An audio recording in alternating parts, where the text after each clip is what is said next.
Well, none of them can hide from the truth, yeah. Children have to go back to the roots, yeah. None of them can hide from the truth, yeah. Children have to go back to the roots. I'm telling you now, the truth, the truth. Telling you, yeah, the truth, the truth. You have to go back to the roots, the roots. Go to the roots, to the roots. Yeah, man, you know, this is Benjamin out of the Smiling Coast, West Africa, Gambia, representing for the one and only Abu, the big man you don't know, the Soninke warrior, the man that brings the truth, Soninke warrior, the sign of enlightenment, the Soninke warrior, the righteous and the true African. Abu, reveal the truth to them, you know, no matter how them try run from it, because none of them can hide from the truth, yeah. Yes, we have to dig back the roots, yeah. Fire! Subscribe now.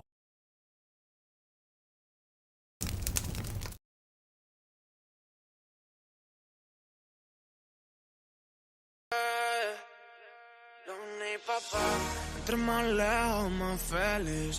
Era un veneno y lo bebí. Yeah, yeah, oh yeah. Siempre se la peli esa actriz, pero ya vamos llegando al fin. Yeah, yeah. Somos felices a distancia. Ya no aguanto tu fragancia. Tú no eres consentida, que la tienes merecida. Somos felices a distancia. Ya no aguanto tu fragancia. Tú no eres consentida, que la tienes merecida. Yeah, yeah. All right, ladies and gentlemen, welcome to the Afridamus Report. I'm your host, Afridamus. I want to welcome all of you to today's edition of the Afridamus Report.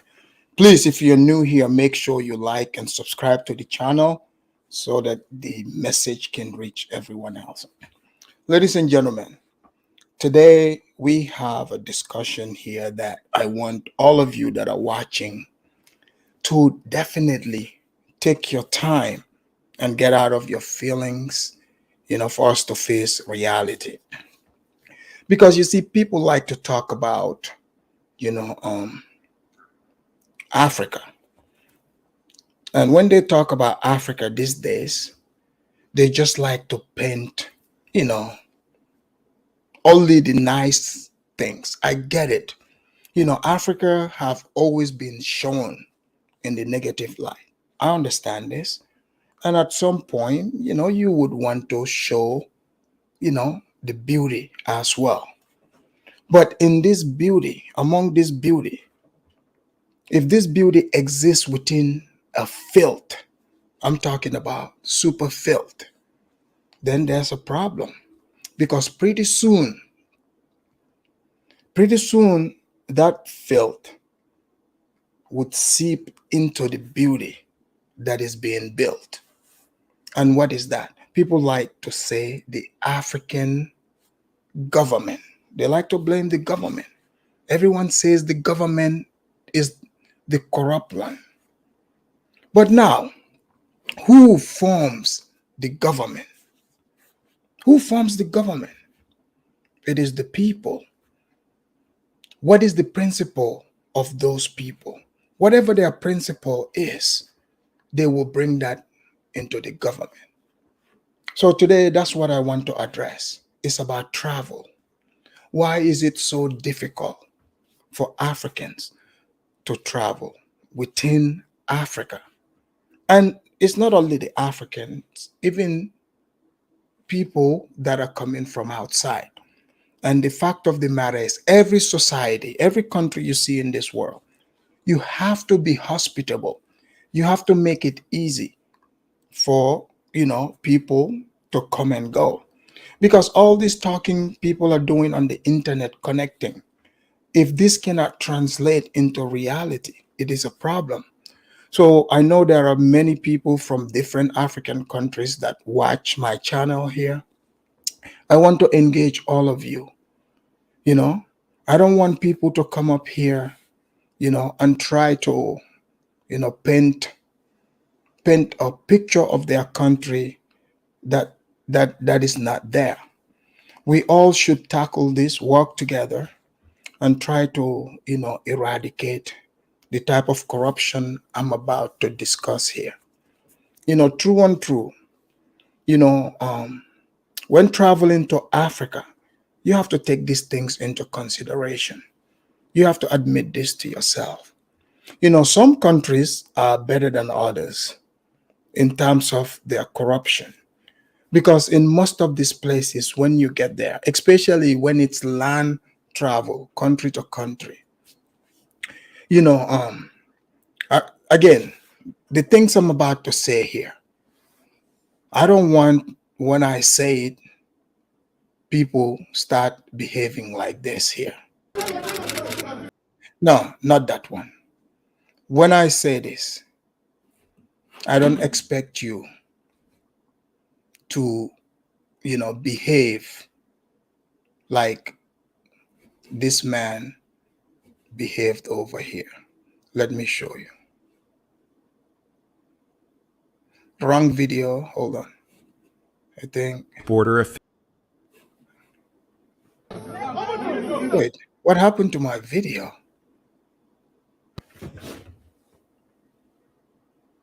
Hold on. Somalia, no government, no safety. So, I want you guys to take a good listen here. This video that you're about to hear, some of you, when you hear the truth, you are going to respond just like this dude is about to respond here in this video. We don't want to have that type of response here today. Today we want solutions because this is real. It is real. And it proves that this Anglophone, Francophone thing is so real.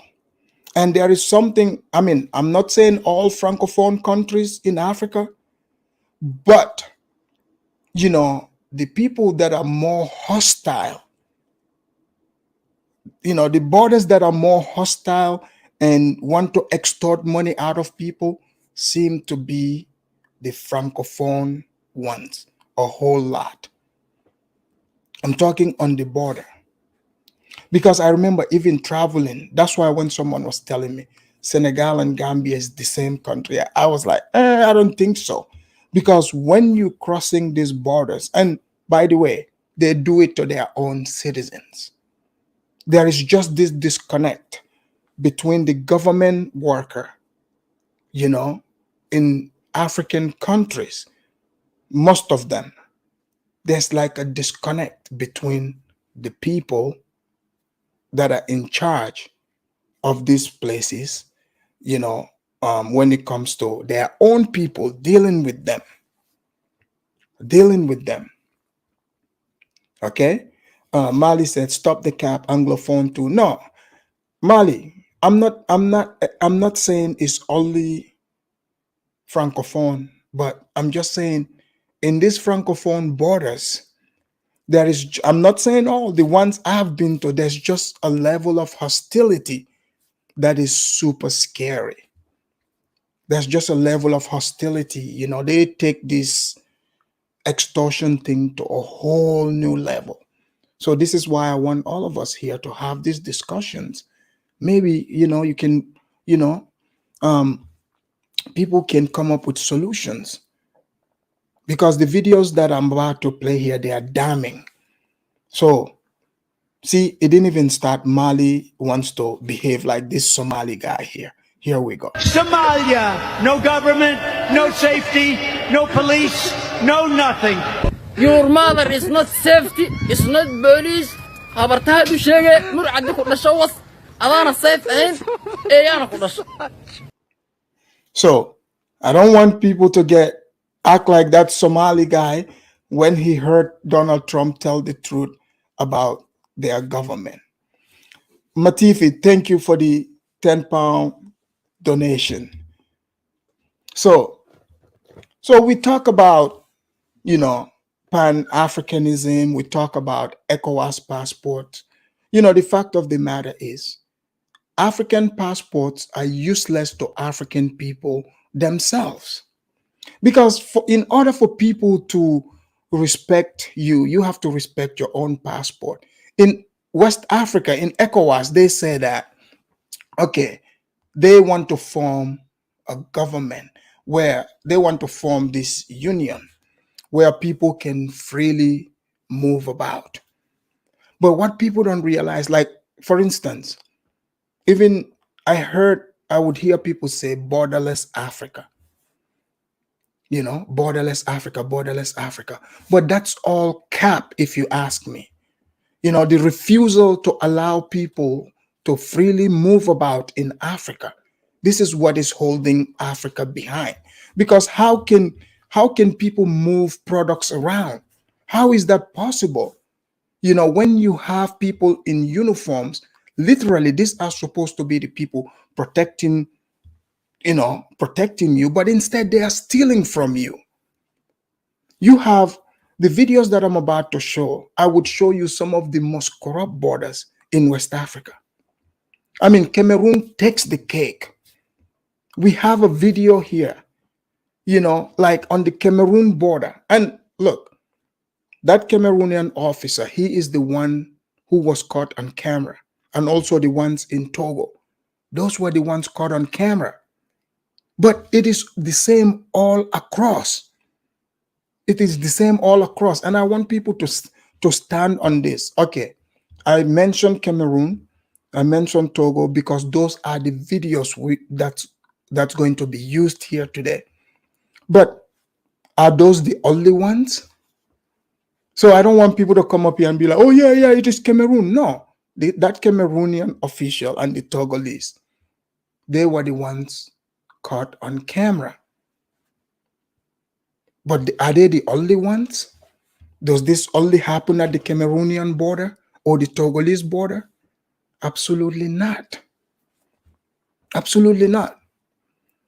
But we have the some black grannies who moved to Ghana and became Ghanaian citizens. See, this is the thing. One thing I like about the blacks. The blacks, they would stand up for their right. And in Africa, the reason why these corrupt officials are able to keep pushing the corruption is because people don't stand up to them. A group do not stand up to them. So some black grannies who are now, Ghanaian citizens, they have the ECOWAS passport and they are going by what is written exactly. So they were on their way traveling to, from Ghana to Togo or Benin, one of those countries for Voodoo Festival. But this happened between the Ghana-Togo border, this encounter I'm about to show you guys. But guys, this is very, very disgraceful. It's very sad for Africans to always complain about the mistreatment in, let's say, European countries or America, other places. But it is so much easier to move about in these countries. Let's be real. It is so much easier. But you have, like in Africa, not only in the borders, but at the airports, you will see it. I have even seen it even in Gambia, where this, airport worker literally just, the guy clearly went out of his way. He went out of his way to make me miss my flight. It's like their power just goes over their head. It's like this self-hatred, It's like they're looking for an opportunity to cause you to miss your flight. It's just the whole thing is sick. It's literally sick. Many people would love to travel by road in African countries. Many people I know would love to do that. But it is dangerous. And when you find yourself in these situations, you have to comply. And these people they are ruthless. Imagine if these are the people you are they are the ones you're supposed to go report crimes to, right? But what if they are the ones robbing you? They are robbing you blind. It is really, really expensive to travel through Africa. And it's not only that, even building, sometimes when you're dealing with the people, they would add their own prices to it. They have people in places, Joe Blow is over there, ripping you off, another guy is over there trying to rip you off. Everyone just want to take from you. Literally, pretty soon you are empty. Maybe this explains the poverty in Africa, because if goods and humans cannot move about freely without a few people standing in the middle taking from the people, it is a problem. It is a problem. And we cannot continue to point fingers at the man at the top. It's always the president, or the government. The government gave these people jobs. Don't forget this. They gave them jobs. But I know most of you are going to come back here and say, oh, they don't pay them well. Well, they took the job. If they don't think these jobs are paying well, they can go be farmers. Nothing wrong with that. You cannot take jobs as government official and think your job is to come and rip the people off, extort money out of the people to enrich yourself. And you guys know there are, that this is the concept in most African countries. And some of us are related to some of these people. You go to Africa, you sit with them. You don't call them out. It's so normal for these people. They've normalized it. They would totally waste your time just to receive maybe a bribery amount of $5 equivalent. Mind you, you buy a plane ticket for $1,200, right? You coming up, some guy would deliberately just waste your time because they're trying to get about $5 from you. All they have to do is like, hey, can I get $5? Why put me through this emotional breakdown? And I've seen it. I told you guys in the Gambian airport, most of those people, they were just, hostile. They have total disregard, zero customer service. And, sometimes it's good to smile. Say hello to people. See, I tell you guys, I used to be a corrections officer, right? I ran the visiting room. I understand that the prison environment is a stressful environment as it is. So I am dealing with people's loved ones that are coming to visit, the people that are locked up. It is already stressful to have your relative locked up and then going through the stress to come and visit that relative. So these people, when they come in, I'm the one processing them, right? And I look at it like, okay, most people already are, when they see the badge, they see authority. That also adds onto the stress. But I make it easier for them. I would say hello to them, crack jokes, break the ice and make it easier for them. Because it's like the parents are not the ones that commit the crime or the people that are visiting. Oh, you're not there to judge those people. You took a job. You need to take your feelings out of it. If you're having issues, you're having, marital issues, monetary issues, you should not bring that to the job, or thinking you have to extort people out of money. But it is many other Africans, even in the diaspora, that you are going to get extorted, but yet they make excuses for what is going on in Africa. So I commend the Black American grannies who stood up to these corrupt officials together with Wode Maya in the border. And also there was a traveler. They call him the authentic traveling. The authentic traveling is a white man who travels around. So it is very important that we get information from all these travelers, including Wode Maya, for them to bring these experiences. He traveled from Nigeria to Cameroon. And you would think, look, Lord, you would think that, because most people would say, oh, Nigeria is super corrupt, right? That's what people would think. But he had smooth travel from Nigeria. But when he got to Cameroon, the Cameroonian border, here's what happened. So the guy titled this as one of the most corrupt officials he's ever come across. But before I do this, let me play my fair use disclaimer. This is real corruption here.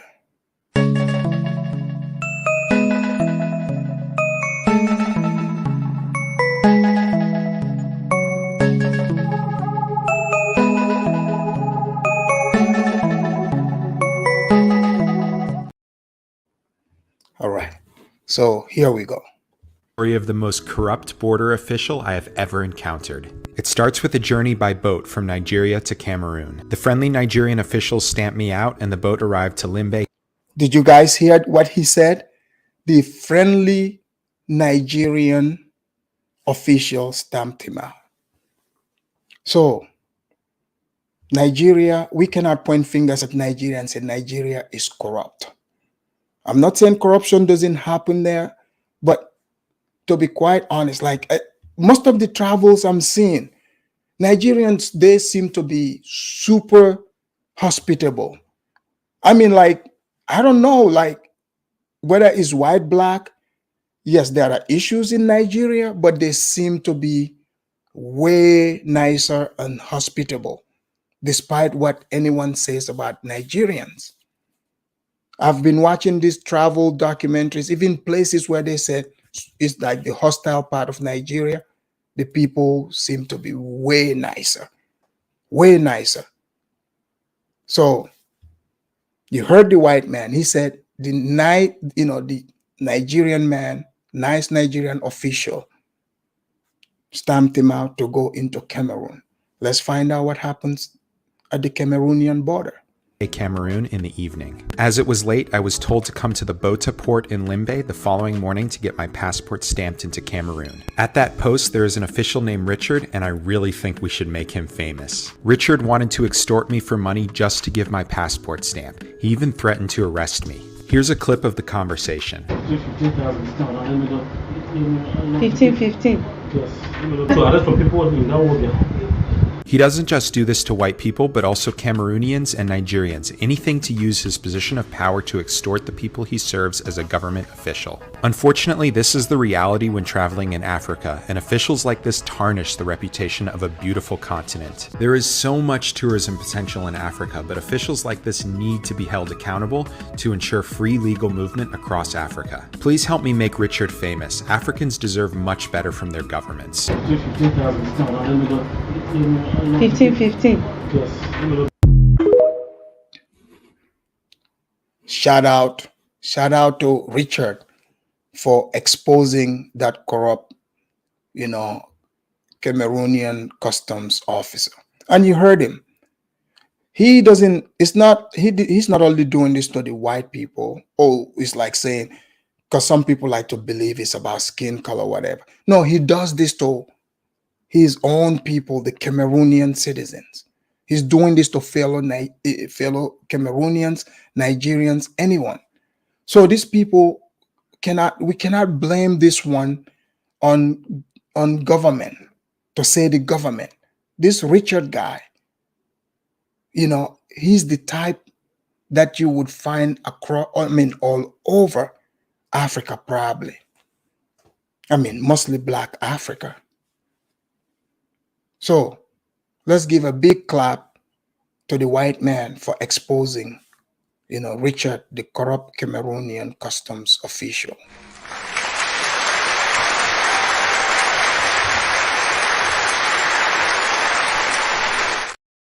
Thank you, Richard. Thank you, Authentic Travel for exposing that. So, guys, you're seeing that. So imagine, right? Imagine you're traveling. You just traveled through Nigeria. He left Nigeria into trying to go into Cameroon. And these people, what they do is, someone like Richard, you heard a woman standing there. She's probably another customs official. So he probably came up with that rule himself. That's not Cameroon's policy. So he added his own policy to that, because that money he's collecting, who do you think is keeping that? So when you're saying, oh, the African governments, they're not doing anything, they are poor. No, they have somebody like that, Richard. You see him, he's there in the uniform. The Cameroonian taxpayers bought that uniform for him. He receives a salary at least. He signed up for the job, but he came up with his own policy to extort money out of travelers. And this right here, this is what discourages people from going to so many African countries. Because I went along, I watched the travel documents about Cameroon. Cameroon have so many beautiful places to show the world, where people, should be able to be free to come and enjoy that without, being harassed. So like, okay, Kifaru wrote $24 for, for $24, he's harassing someone, threatening him. So how much money did he make Cameroon as a country lose? So this is what is happening all across Africa, on the borders. And if I'm wrong, when I drop the link, come in and correct me. But the next video I'm about to show you here is about Wode Maya and the black grandmas that I'm talking about. Let's see what they encountered at the Togolese border. Let me show you what they encountered. And guys, to all of you, I'm not saying, I don't want people to come here and say, oh, it happens elsewhere, or the white people do it too. I mean, these videos here are damning. And if anybody wants to defend this, I would still listen to you. I would want other people to listen to you, but it would be very interesting to hear how anyone can defend this. This is what is tarnishing the image of Africa. Yeah. It's not always the government. The government gave job to this man. And the other these officials I'm about to show you, they gave them job. They took the job. They received salaries. But they are making their own policies in these borders, and nobody is challenging them. So until this video now, this is why I would want to take a whole brigade of black grandmas with me to the Gambia, so that they can confront these corrupt officials for me. This video that I'm about to show you, you will see why. These grandmas are not like the passport grannies. These are real grandmas. These are not the grandmas that are interested in their grandsons. These are the grandmas that are about justice, like, the long time ago grandmas, the no-nonsense grandmas. Yes, let me show you.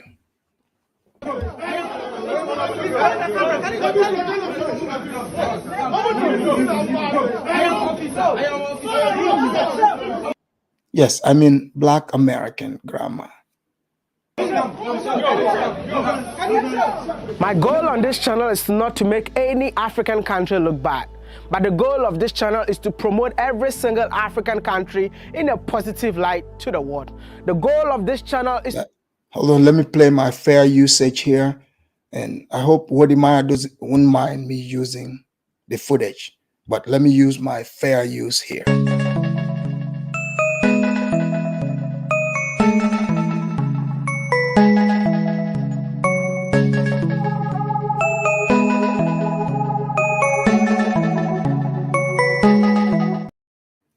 All right, proceeding. To encourage more Africans to travel within their own continent, because I believe that Africa belongs to Africans and it's time for Africans to cherish it.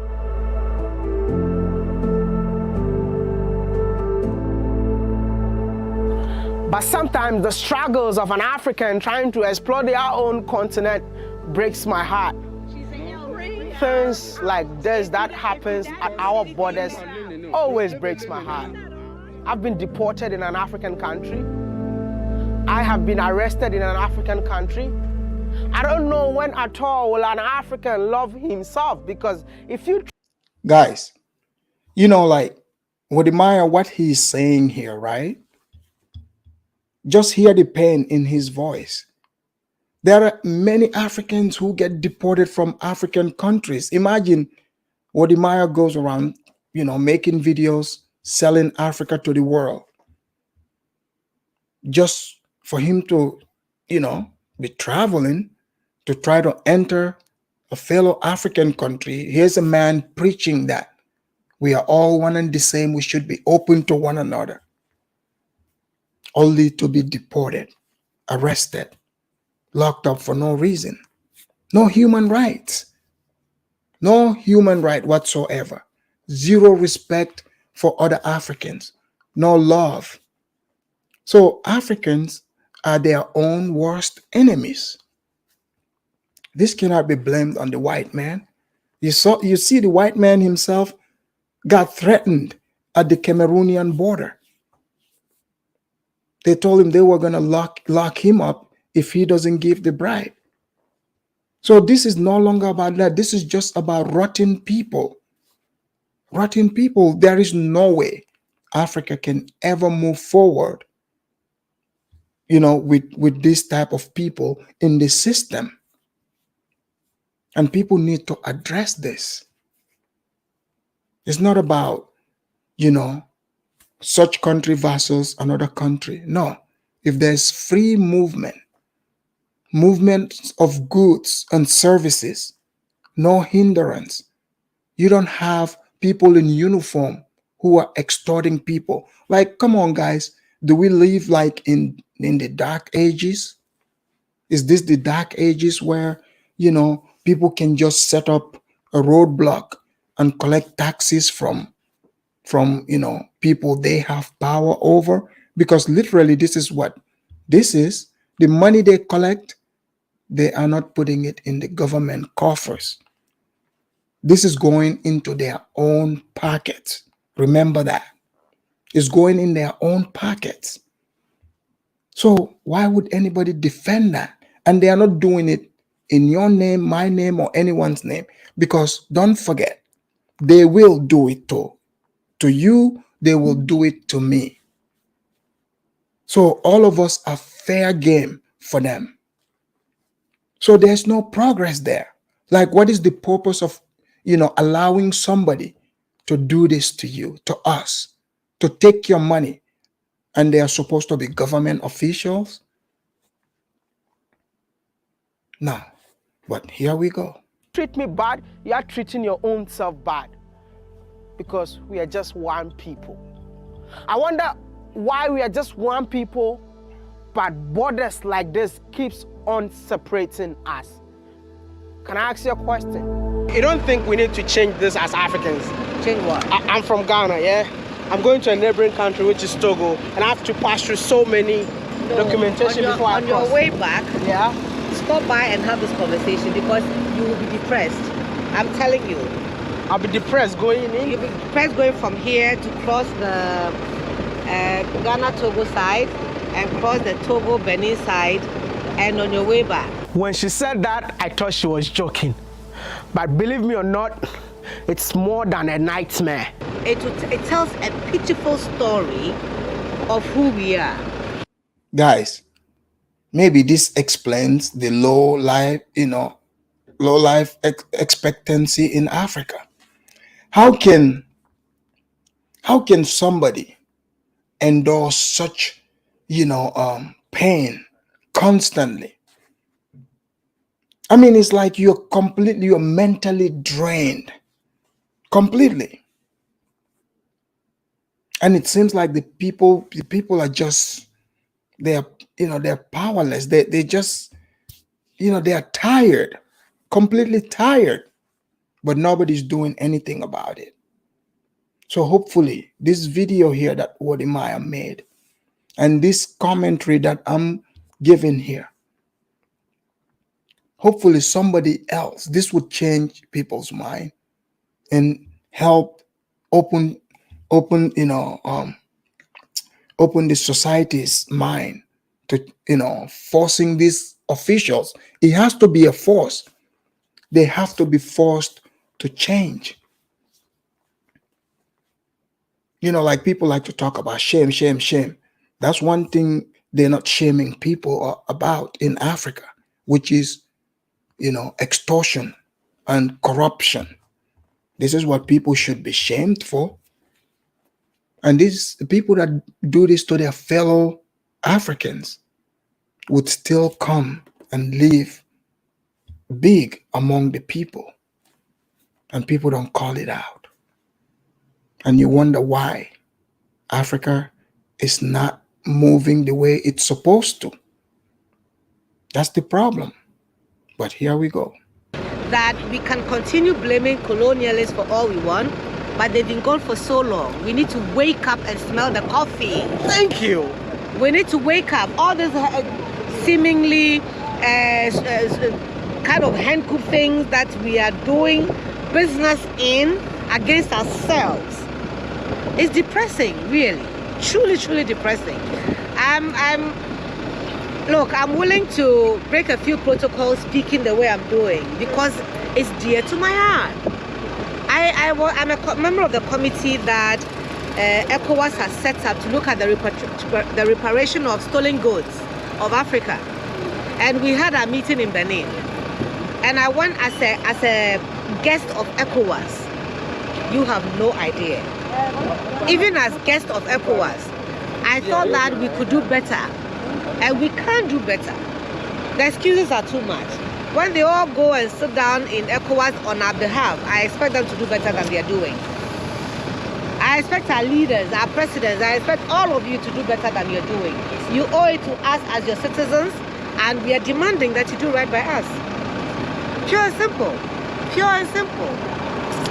Thank you for this. Oh, yes, yeah. You because have to I've been advocating for, free movement on Africa for quite a long time. Look at Europe.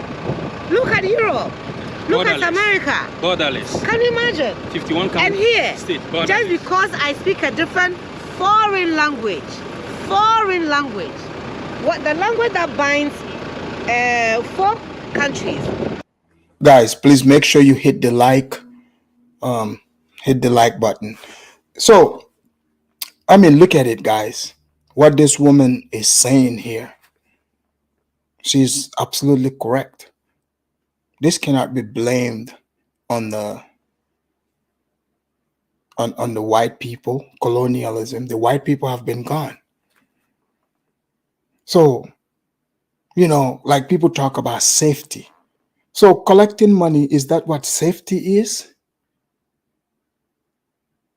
So here we go. Ghana, Togo, Benin, and Nigeria, the language that binds us is Awa. There are people who speak my language in Nigeria. So they are members of the committee that ECOWAS AU has set up. And currently, I am the interim chair of the ELVA Commission. The ELVA Commission has 4 countries in it. And all of us have that common language. Why the heck should the foreign language matter? Just because I can't speak French, they have to terrorize me and make me feel so bad. And just because they can't speak English, we have to terrorize them and make them feel bad. So you see the language war is like, I call it, colonial language banging. This is what is happening, especially in West Africa. Colonial language banging. So it's like I show up at the Senegalese border. I mean, although I gotta be honest, the last time I was there, they were nice. In fact, leaving to go into Senegal, I could, the Gambian border there, even though I was speaking the language, the backpack I had on, mind you, I'm leaving, like they pulled me to the side. Apparently, guys, believe this, they said the random search hit me. They have no computer, no nothing, but the random search hit me. So I have my backpack on. So they took me in an office somewhere.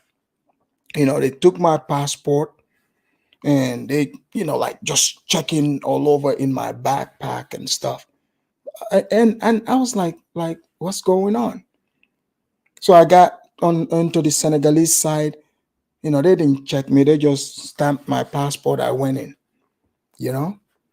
So when I was coming back into the Gambia, they didn't search me. I was like, how does that even make sense? Like, shouldn't you be more worried about what I'm bringing in? If I'm leaving, just leave me alone.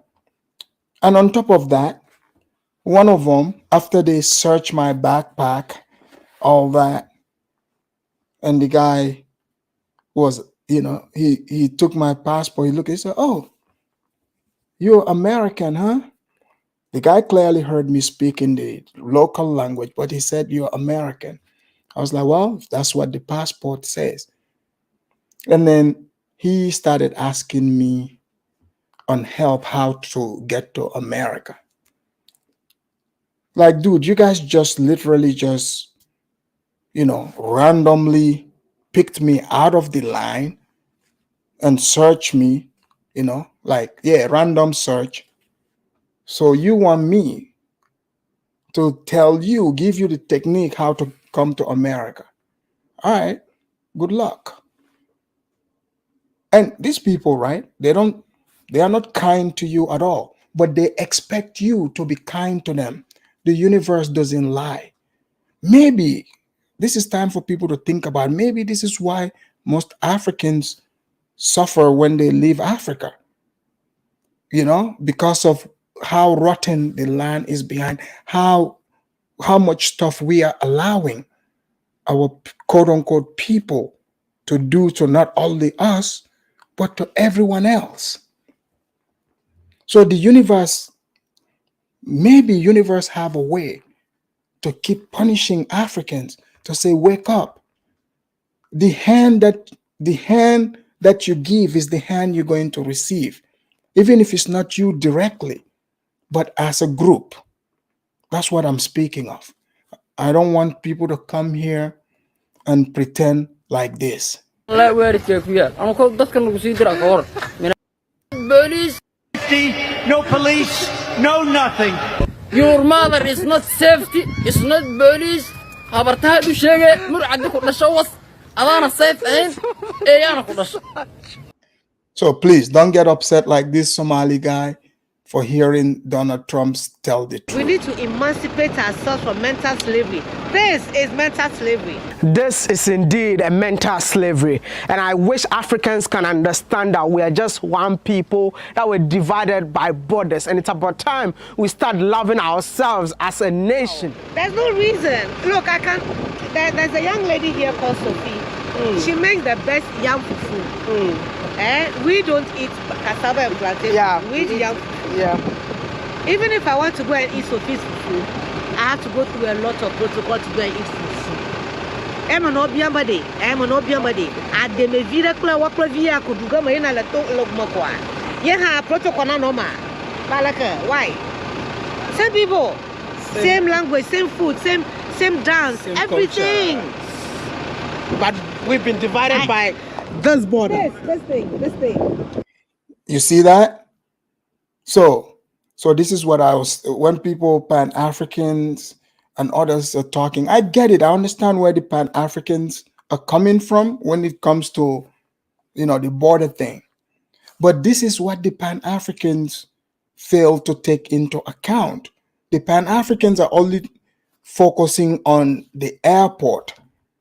But this here, if you truly want the Pan-Africanism to work, people have to be able to freely move. Okay, fine. They can have this symbol there, between the US and Canada border. I traveled through it. Sure, they have, their buildings, separation, but they don't go out of their way to make it difficult for you. Like if you're coming from the US side going into Canada, as far as my experience, I only had, difficulty one time, and I learned my lesson. You know how there are some Africans, right? There's this thing about people who newly receive green cards. They truly believe that green cards, once they receive it, it's like a superpower. So I'm riding with this person to Canada. For whatever reason, when we got to the Canadian customs side after finishing the US, he thought to be smart to the Canadian official for whatever reason. So in Africa, he wouldn't do this. In Africa, you'll be thankful that the border person doesn't harass you. So over here, they're not messing with you. Instead of just taking your card and moving on, he created a issue. He created an issue because the border guy was saying, he was like, are you guys coming to Canada to smoke some weed? Like, because over there they have bars like that where people go to and do that. So, like, he's not being disrespectful or off base asking that question to two young people. He made a big stink about it, talking about his right, blah, blah, blah. The guy's like, okay, all right, you guys step out of the car, and they put us in the building, and they brought out the dog. All of a sudden, he started getting scared. He started telling, he's like, hey, yo, bro, I know you're clean, but I hope you don't have anything in your car. I only have a green card. If you have anything in your car that's illegal, that could affect me. I'm like, I looked at him. I said, I'm really pissed right now. I said, you just caused these people to put a dog in my car. Now my car is going to smell like a dog. But the point is, without situations like that, like, for instance, he was trying to make a big stink about it. The officer decided to waste our time because of that. But other than that, it's usually pretty smooth. After that, I learned my lesson. I travel alone to Canada. Zero problem ever. After that, zero problems.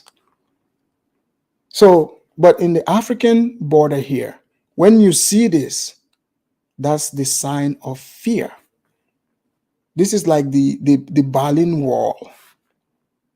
You're about to find out. They suffer for years. Hi. How are you? I'm good. How about you? I'm wonderful. We're not wonderful. We're being delayed here at the border, and they're having us come in. This is the Pan-African grannies.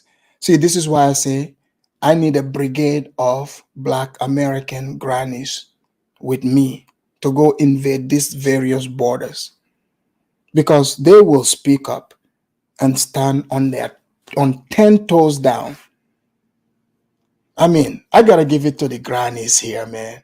Let's give it up to the grannies, you know.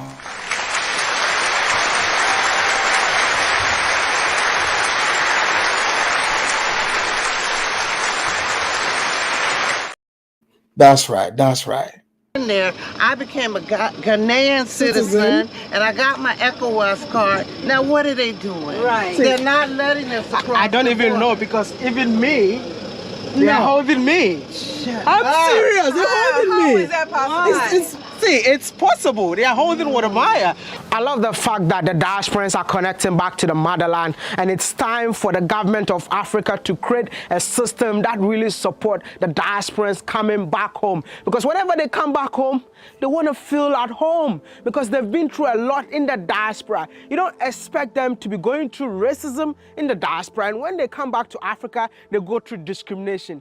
This is what we're trying to avoid if we are telling our brothers and sisters to come back home.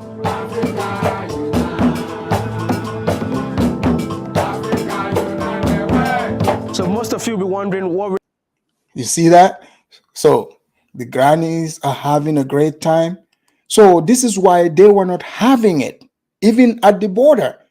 Because, I mean, you guys will see exactly, you know, what Wode Maya is talking about here, really. But the grannies are not going to have it, and that's what we need to see. really happened. This is our flower border. I was on my way to Benin to go for the Voodoo Festival that is happening in Wode. I hope we are not going to Wode. Are you going to Wode? So we are going for the festival? Yes. Oh, wow. So as a Ghanaian with ECOWAS passport, I need to just cross the border with no issues by just getting my stamp. I had all the documents for my car and everything, but that alone, we had to spend over 1 hour at the Ghana border, which I think it was even way smoother. It's just that the process was a bit tedious. So guys, so you heard Wode Maya, right? He has the ECOWAS passport, because you guys remember how the Pan-Africans come here online. They've been telling us, hey, all we need is the ECOWAS passport. This is what they've been telling us. And some of us are like, no, that passport actually means absolutely nothing. You know, it's just a name. If you get to any other border, they would treat you like a space alien. And people are like, no, it's not true. So you saw the grannies, they have ECOWAS passport, and they are delaying them. So now Wode Maya is about to go find out. He's about to go find out. I want you guys to see what happens. This whole process is frustrating, man. Like, we spent our 1 hour already, and nothing is happening. We had to go stamp our passport. We stamped our passport from the Ghana part. We have to go register the car. We've done that already. And they are saying that we cannot move if we don't show them the paper. So it's like he has the thread over there, you see. So they are heading to the Voodoo Festival. So maybe it is the voodoo spirits that are about to expose these customs officials, because these people have been doing this for a long time. So it looks like the black grannies brought the spirit of Ogun with them. They brought the Ogun juice, and Wode Maya brought the cameras to expose to the world that which people have been denying. Here we go. So he's arguing, like, what's going on? This guy is like, he needs a paper before he allows him to pass. But I've already taken the paper from us already. Like, we are in Africa, yeah? And we're struggling. Like, this is mental slavery, man. But right after that, that is when all the wahala happened, when we're trying to get a stamp from the Togo border just to enter Togo, then from Togo to Benin. So now we're done with the Ghana side. We are about to face another wahala at the Togo side. This is crazy, man. Huh? What does it say? According to the law, citizens citizens of members of countries of economic, okay, the ECOWAS have the right to travel. Yeah, of course. Yeah, but what are they telling you? That you got to pay. But it's saying that but they're saying that no they receipt. can't enforce it. No receipt. They cannot enforce it. That's what they're saying. They cannot enforce it. Okay, so we are also going to check it out right now, and then I will let you know what happens, man. So how much did you pay? 0. You didn't pay. Apparently, at a Togo.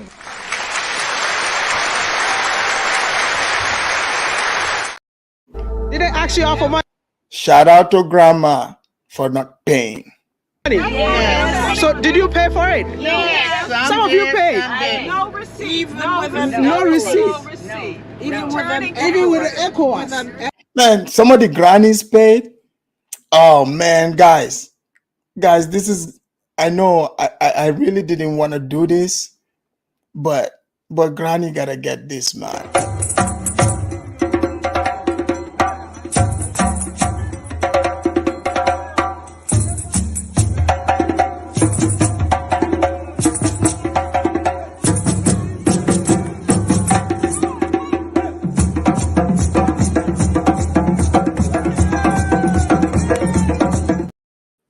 Sorry, guys. I had to give the grannies this stanky leg for that one. Okay, here we go. Then I have to challenge that I'm not going to pay because I have an ECOWAS passport. I'm sending your picture to Mama Vera. Oh, do that. Okay.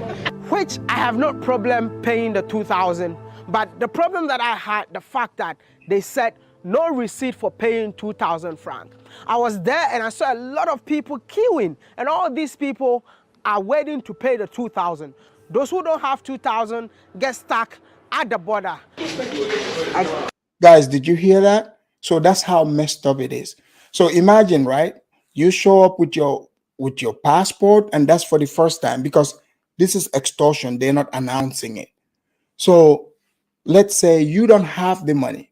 You read in the back of the passport saying, this is ECOWAS passport. You are free to travel around. And then you get there, they charge you.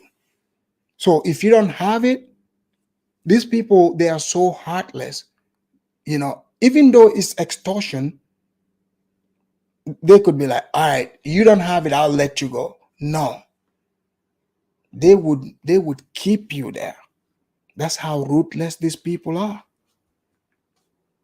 Let's find out. I don't understand this. Like, this is the Togo embassy, the Togo border, and they are telling us that we have to pay 2,000 for each passport, and you don't pay, we are not stamping your passport. And when you stamp your passport, no receipt.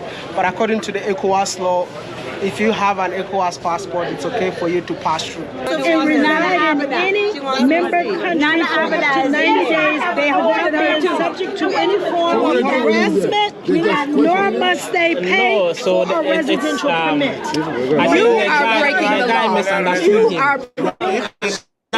You are. It's crazy. And she's like, I'm not going to take your passport if you don't give me 2,000.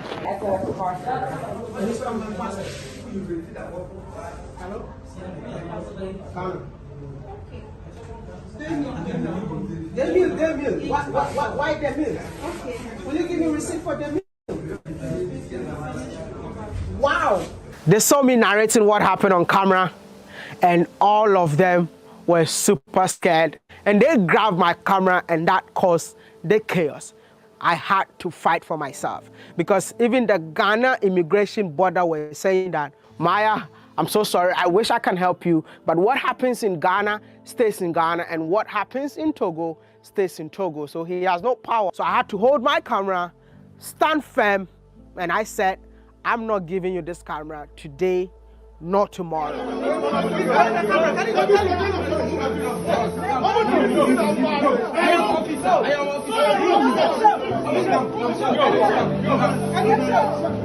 Stop that. He's the same problem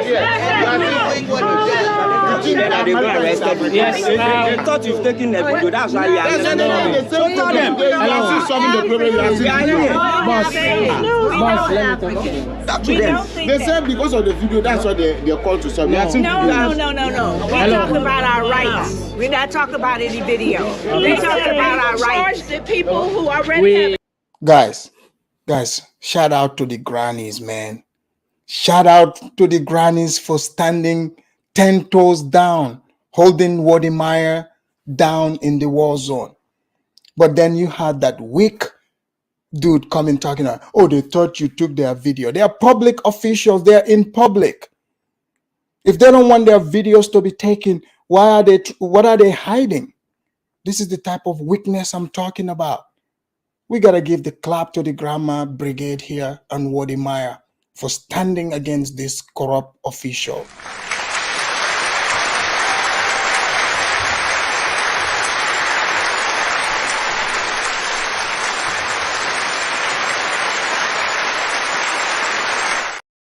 That's right. Shout out to the grandmas sticking together, fighting corruption, standing by Wode Maya, 10 toes down. We've already talked about it. They should not let our sister out, and they should let We have elders here. You people are extorting money from elders. Yes, I'm 78 years old. You asked me for money, and I've been a Ghanaian citizen for a long time. We're all one people. Y'all need to stop that nonsense. You are no better than us. We are no better than you. We are one people. You got to stop the ignorance. Don't get that. You need to stop that ignorance. Who taught you that nonsense? They're not What French. parent taught you that nonsense? They think they're French. But listen, the reason why we do such videos is to change what happens at our border posts. I'm not here to make any country look bad, but I believe that the president of Togo and the president of ECOWAS, I mean the chairperson of ECOWAS, who happens to be my president, Your Excellency Nana Addo Dankwa, I think something must be done at this. Guys, at this point, it's ECOWAS. ECOWAS is a toothless lion, guys. Toothless lion. Or should I say toothless dogs? All bark, no action. And the Pan-Africans.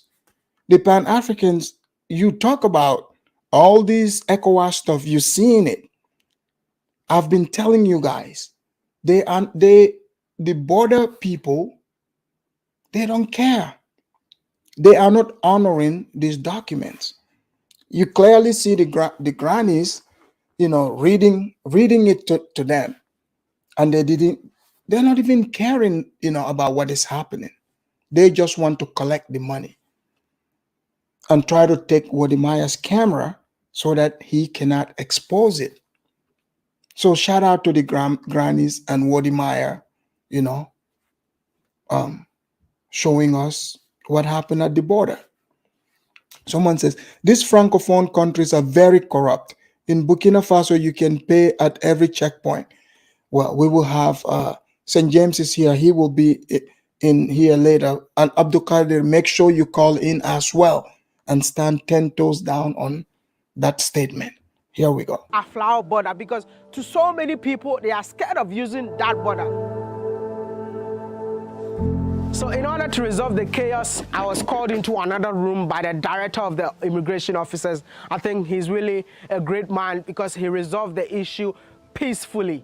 Yes, and there's no pictures being taken. I'm not taking you. Whilst we're trying to resolve the issue peacefully, I saw my fellow sisters right behind the gate chanting, "Let him go, let him go." Go! Let him go! This got me emotional to see Africans living in the diaspora fighting on my behalf on a right cause, because this is what we need as Africans. We all need to come together.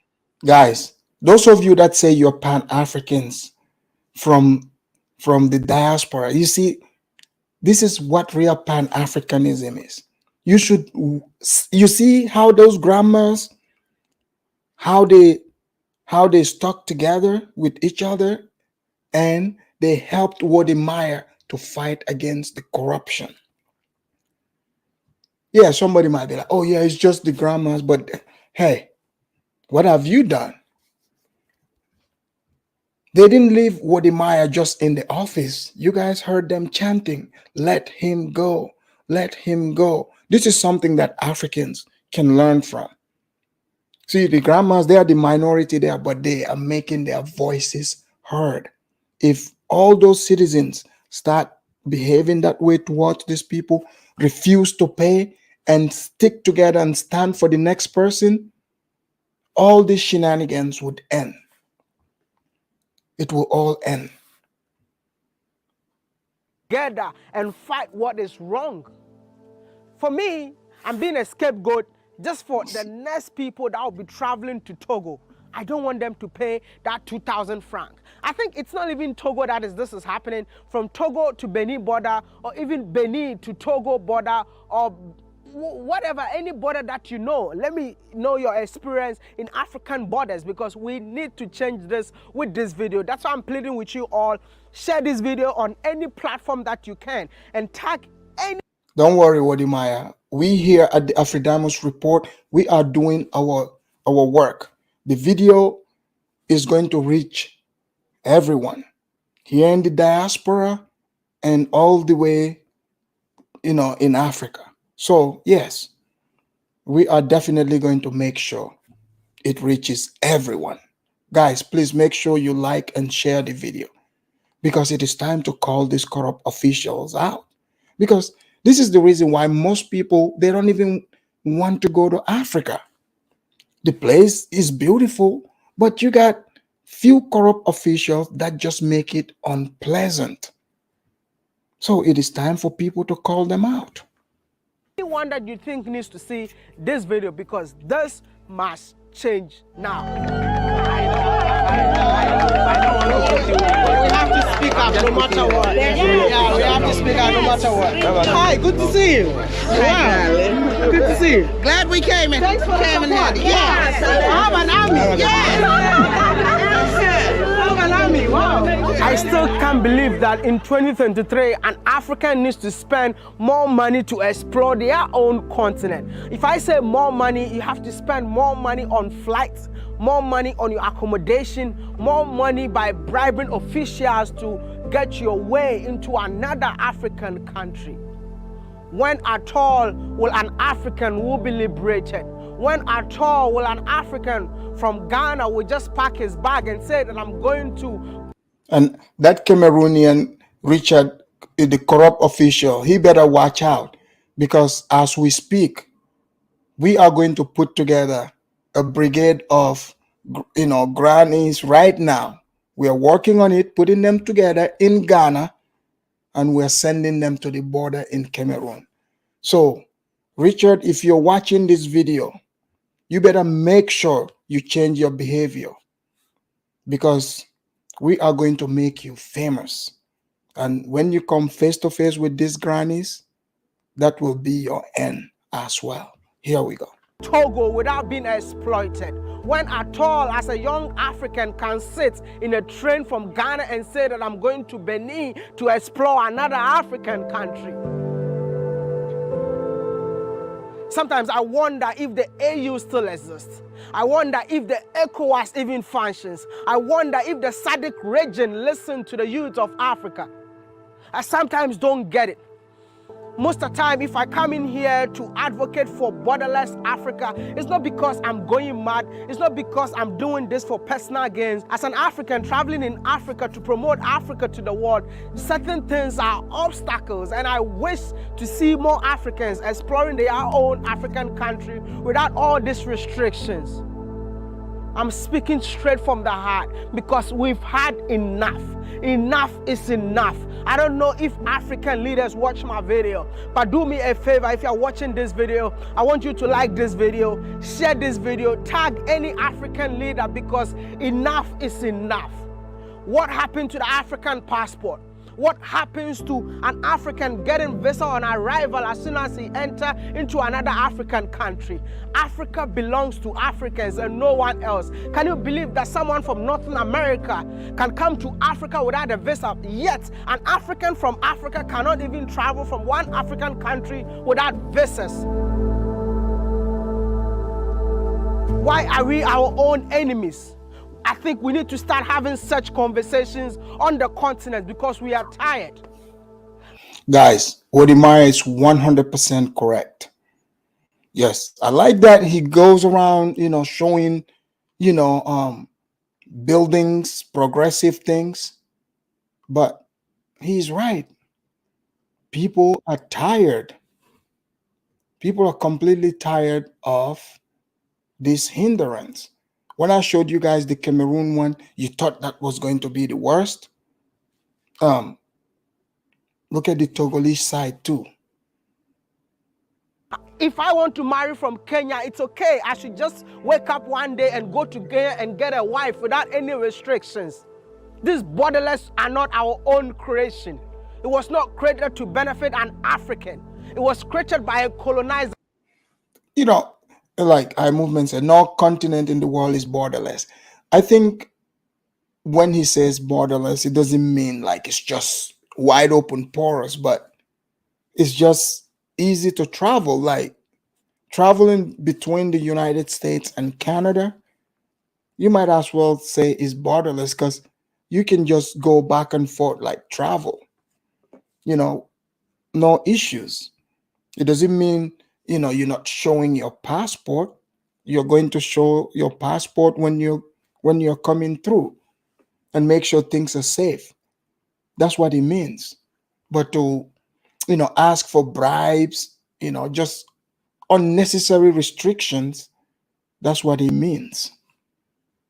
I don't think he's talking about like just nobody will be there, people can just go in and out. That's not what he means. Yet the colonizers are gone, but still Africans leading the continent are not ready to change this seamless border that we see every single day. And as I was telling another gathering, you know, these borders, and I also mentioned to my brother. This is the Kenyan president, former Kenyan president, smart guy. These borders that you create silos for yourselves amongst, you must always remember, are not your creation. These were creations of people outside of this continent who made these borders not to develop you, but to extract from you. Now that you want to develop yourself, we must start looking at these borders and we must start removing the barriers that we have put, that have defined us in the past, and now hinder us from being the giant that we should be. Shout out to former Kenyan president for giving that speech.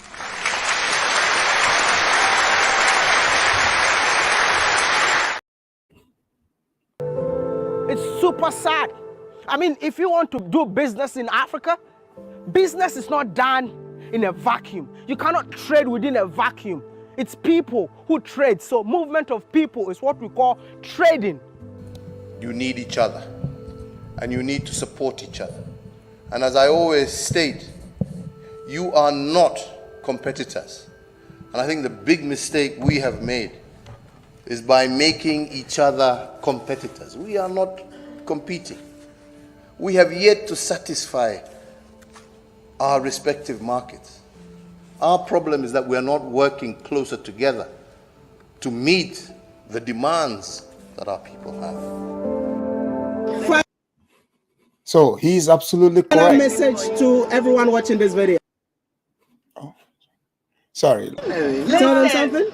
We should be able to pass through Africa freely as black people, period. We don't have to stop at borders. We came all the way across the water to get here. We do not have to cross borders like this and pay every single time. That's my final word to you. But I would like to say we all have our proper ID. We should not have to stay here at the Ghana border. And we're all Ghanaians. We should be able to pass on to the Togo border. How long have you been here? We've been here for hours. 2 hours. And if we have our papers in order, we're right. We shouldn't have to stop here on this end as opposed to waiting until we get to Togo. What's the purpose of the ECOWAS card? What is the purpose? Thank you all so much for watching. That's right. Shout out to the grannies, you know, for that message. Let's give them a clap here.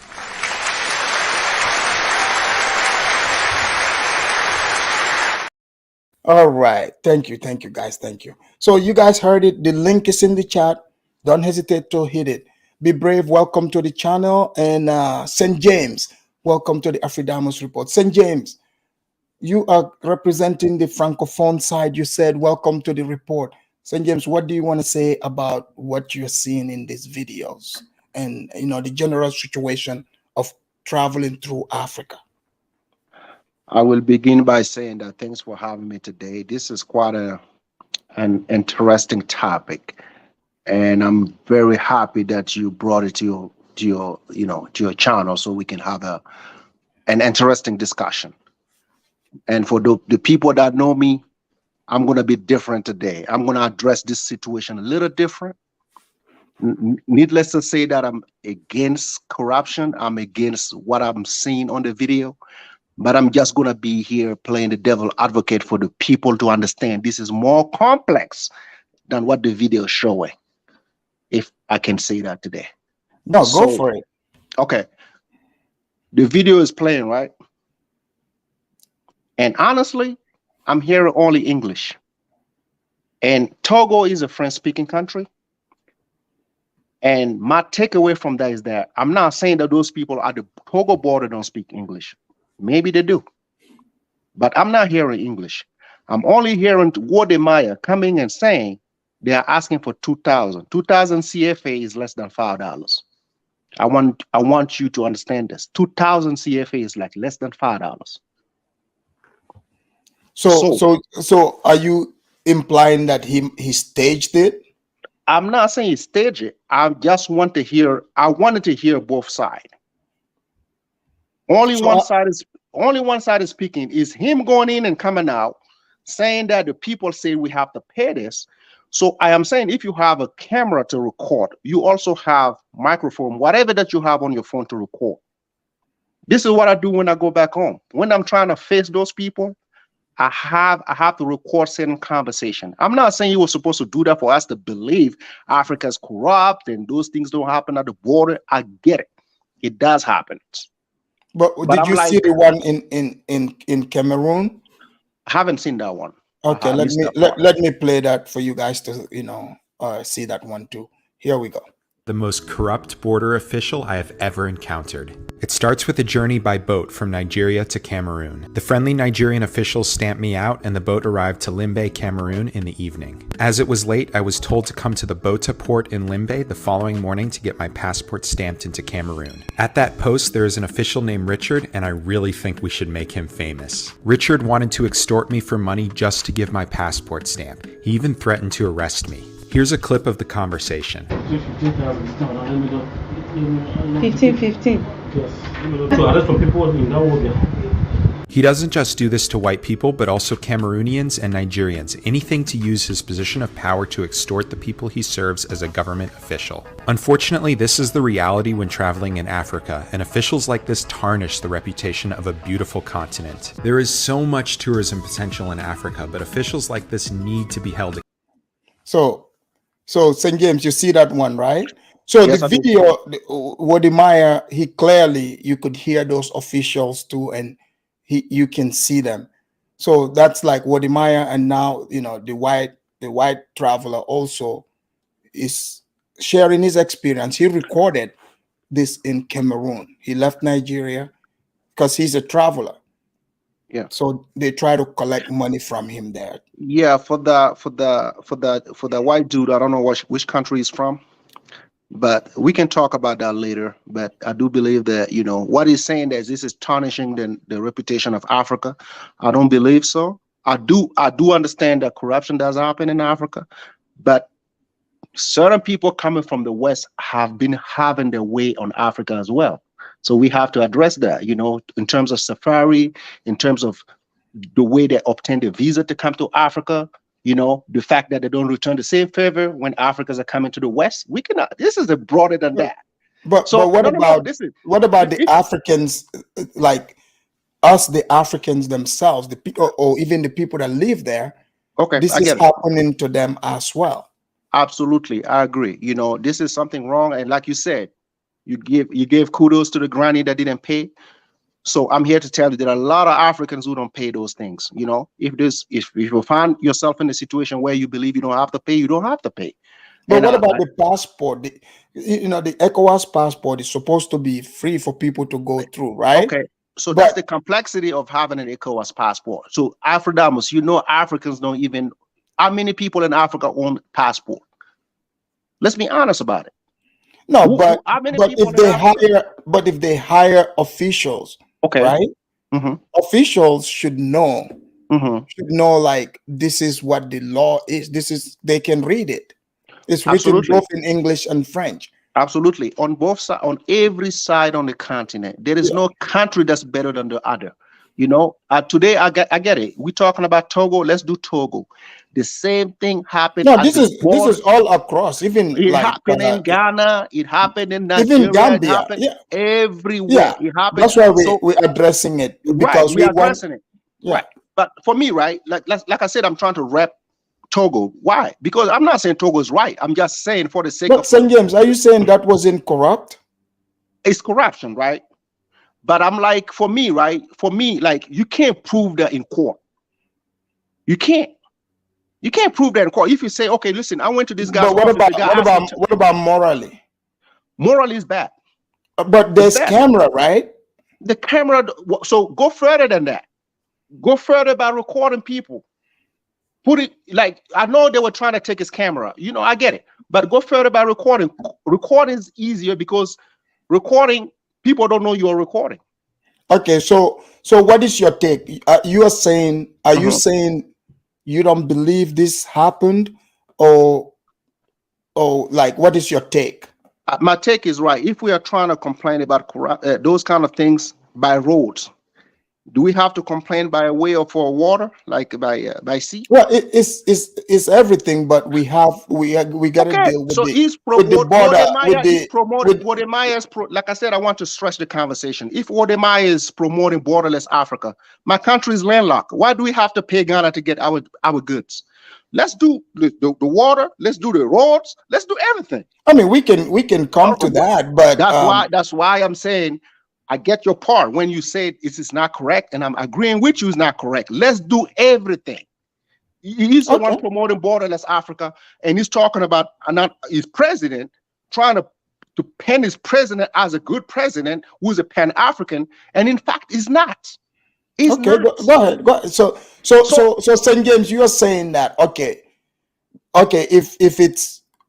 if they are saying, if he's complaining about the bribes at the border, if we're saying it's one Africa, then your country that is landlocked should not pay to receive goods in Ghana, because Ghana has the sea.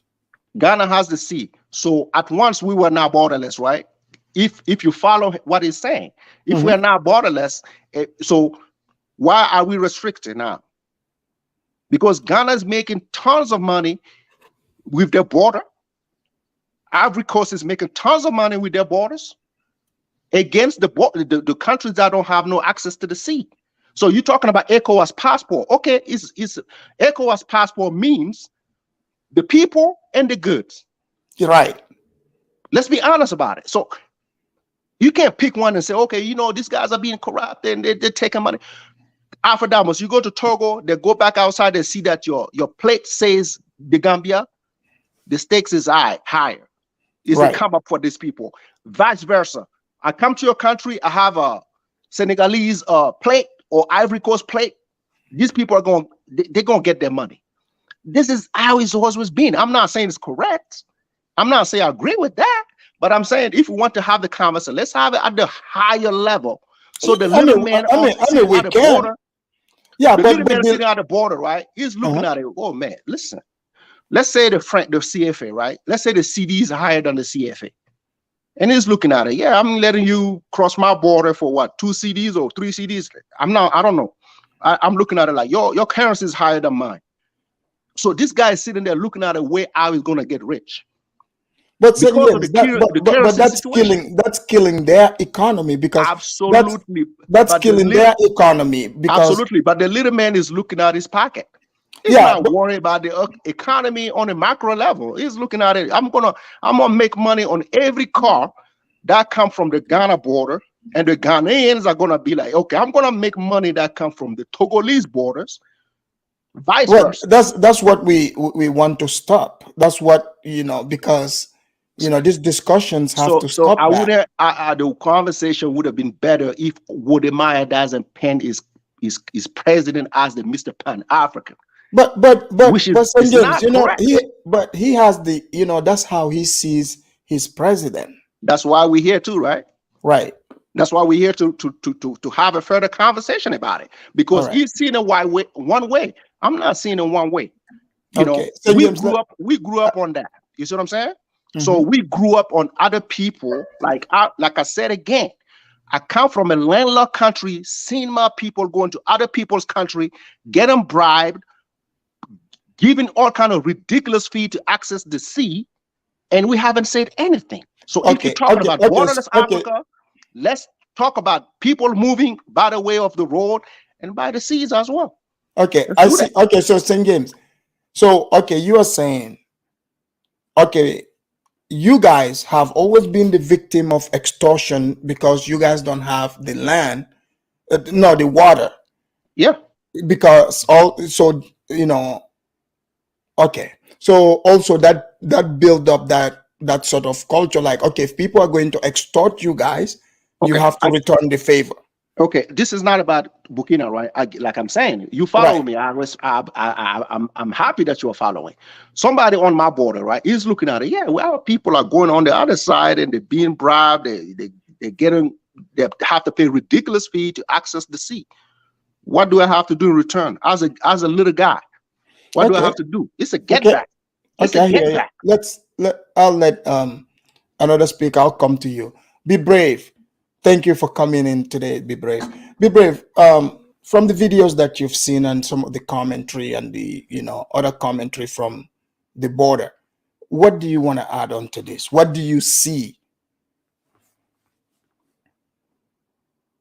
I can't hear you. Your audio.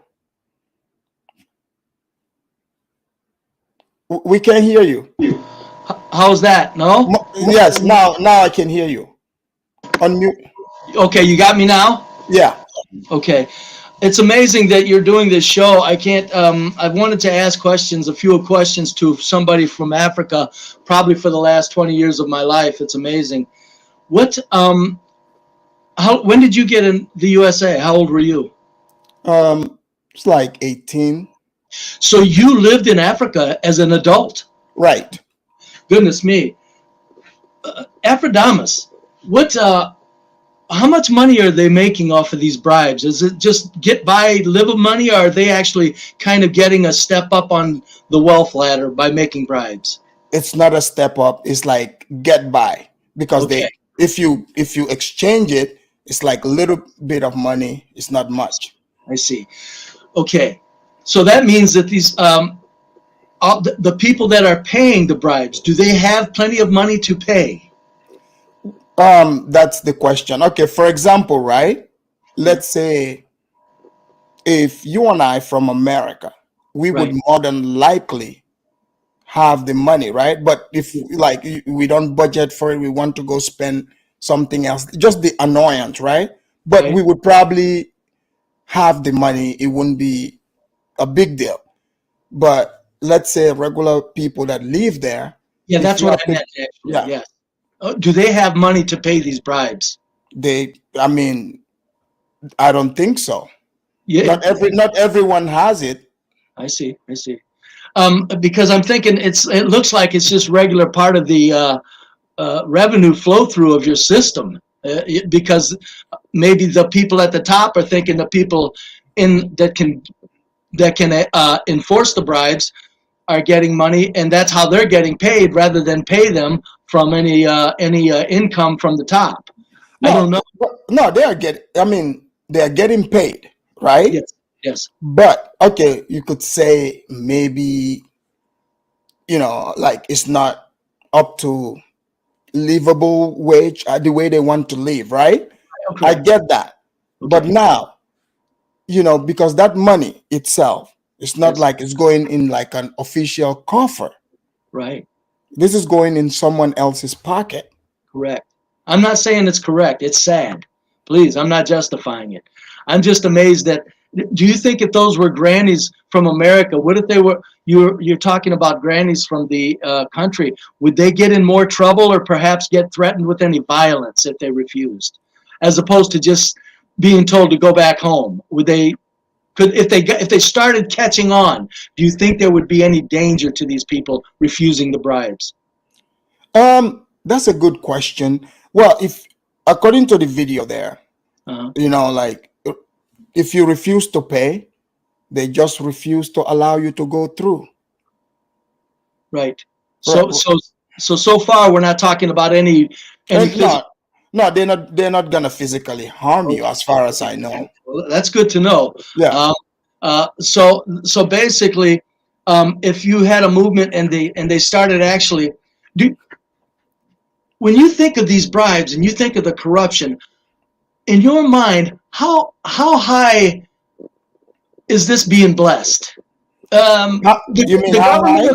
Yeah, how high up are the government, the top government officials blessing the bribery? That's obvious, because do they protect those that are doing the bribery with any force of police or anything like that? As in, if you think you're going to refuse bribes on a regular basis, don't get that in your head, because we're going to start putting tougher people in charge to ask for the bribes. Well, if you look at it, right, in a system, you have to have someone to actually say, all right, this right here, this is not right, and we are going to investigate it. Right? The investigation have to come from top. Yes, way up. Right? So somebody in that, you know, chain of command, someone knows, and somebody's palms are getting greased, as you know, as it moves. Correct. So they have a saying, you know, wherever the cow is tied, that's where the cow eats. I see. So you understand? You understand? Yes, I do. So my question is do you think that the permission to do this corruption comes even higher, maybe from outside of your country, so as to manipulate your country? That's a good question. Because if I had to roll the dice, I'm saying if you keep the hands of the populace of a small nation off of the corrupt officials, because if the hands of the people, pretty soon they're going to get tired of it, and somewhere they know, don't try an uprising, don't think about it. Right.